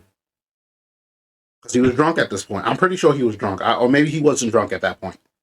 He got drunk in the episode. Yeah, Lorenz Tate. Lorenz Tate spiked Steve Urkel's punch. Steve got drunk, started dancing on the edge of the roof, and fell. And Laura's aunt, I forgot her name, Rachel. Yeah. She never tightrope walked before, but she learned it first to save Steve's life. If she didn't do it, the show probably would have been infinitely better, but it would have gotten canceled in season 4 or 5. Because holy crap. Also, I don't think we saw Lorenz Tate after that episode. He was in a few episodes as a bully, but then I think he got arrested at the end of that episode. Never again. Warp That's what paper. happened. Y'all started goodbyes, and I think Dracon said, "I don't want to take this. I don't want this to take another hour." And here we are, 20 minutes later. 1 hour later. Okay, we're gonna end this today, right now. Not today, right now, because today could mean hours from now. But The yeah, line must be drawn here. yeah, it has to be because I still got the Kung Fury poster up, and I feel like we ended Kung Fury 40 minutes ago. So thank y'all for He shall return. oh god. Oh yes. Kung Fury 2 is coming out in 2022. So that's gonna be a thing. Here we go. Let's see. Actually, just to loop back into it, I will say this: the least favorite character, Triceracop. Why? He Why? was barely there. I mean, that's not his fault. I mean, the I'm- movie was 30 minutes long. What do you expect? He barely did anything. What do you He mean? showed- He shot okay. all of those Nazis in the crotches and stuff. And he told Kung Fury that he loves him, even though they knew each other for 20 minutes. Not even 20 minutes. Yo, Not even for 20 real, minutes. because Kung It was Fury like, was dead half the time that Triceratops was on screen. they used it for honestly 2 minutes We didn't even at get to best. finish the analysis, like the synopsis for Kung Fury before it became it devolved into something else. What did we even Okay, go into? okay, fine. Real quick. So, Kung Fury finds the Nazis, starts fighting them, but then Kung Fury pulls a gun, starts shooting everybody, and Kung Fury is dead. But then, Hacker Man, Blonde Viking, uh, Barbariana. yeah, Barbariana. I'll say Barbarian, but that doesn't sound right. Uh, You mean Barbariana, Barbarella? sure. Tyrannosaurus, Thor, and Triceratops all come together and team up and start fighting Nazis, but then they find his dead body. But then Kung Fury, in this whole cartoon thing, sees his spirit animal, a snake, A a snake telling him cobra. that he's dead. A snake telling him that he's dead. But then he's like, "Nah, you're under arrest for obstruction of justice." He's about to fight his spirit animal to come back to life, and the snake's like, "Oh fuck this!" And then he just but then Hacker Man hacks Hacker him back Man, to life. yeah, he hacks the wounds away. Sure. So Yeah, then, don't you understand the power of Hacker Man? He can control time and space, life and death, human form. Hacker Man is the true goat of this show. sure. And then you have Kung Fu who uses the golden eagle robot thing with the fighting the dinosaur. So it's a big old confrontation, but then Kung Fury just gives up because all his men are dead, and he's like, um, we're not so different. I mean, we both like kung fu, right? And then We and then both the killed a scenes lot of people. I like it. Clearly, you really do. Oh And my then gosh. we face each other's balls. What? And then Kung Fury just punches him in the balls, and then Thor proceeds to crush him and the bird, and then they go back to their time. The Triceratops and Kung Fury hug it out, and this is actually all before they had to deal with the game machine. How's it called? The arcade What? machine. Yeah, the thing at the beginning of the movie. But then we find out that at the last second, Kung Fury and his bird time traveled. So there you go. Kung Fury 2 is set up. Yep. Full circle. Yay.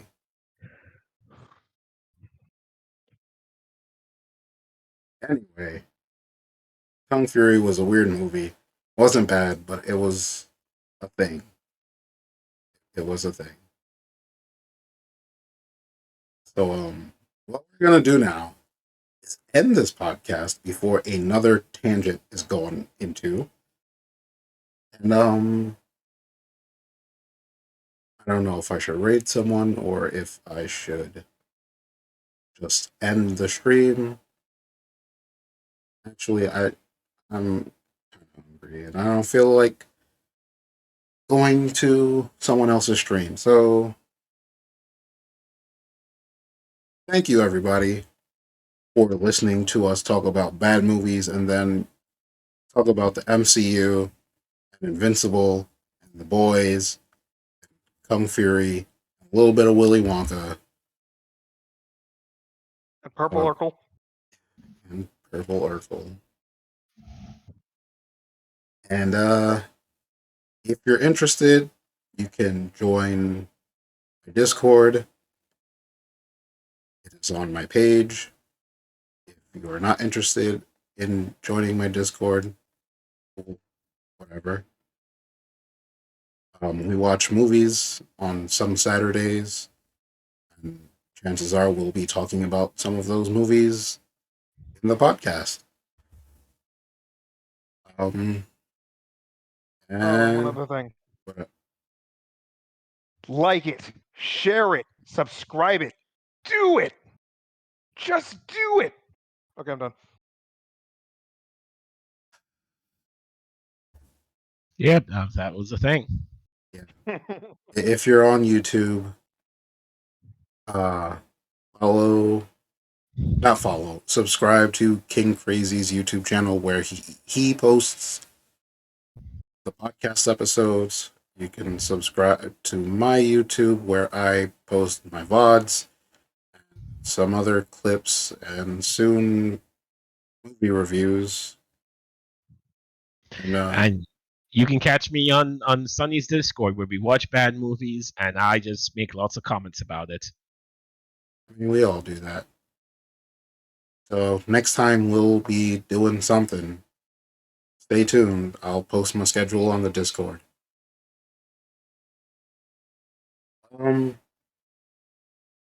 So that's the end of the podcast. Make sure you hydrate.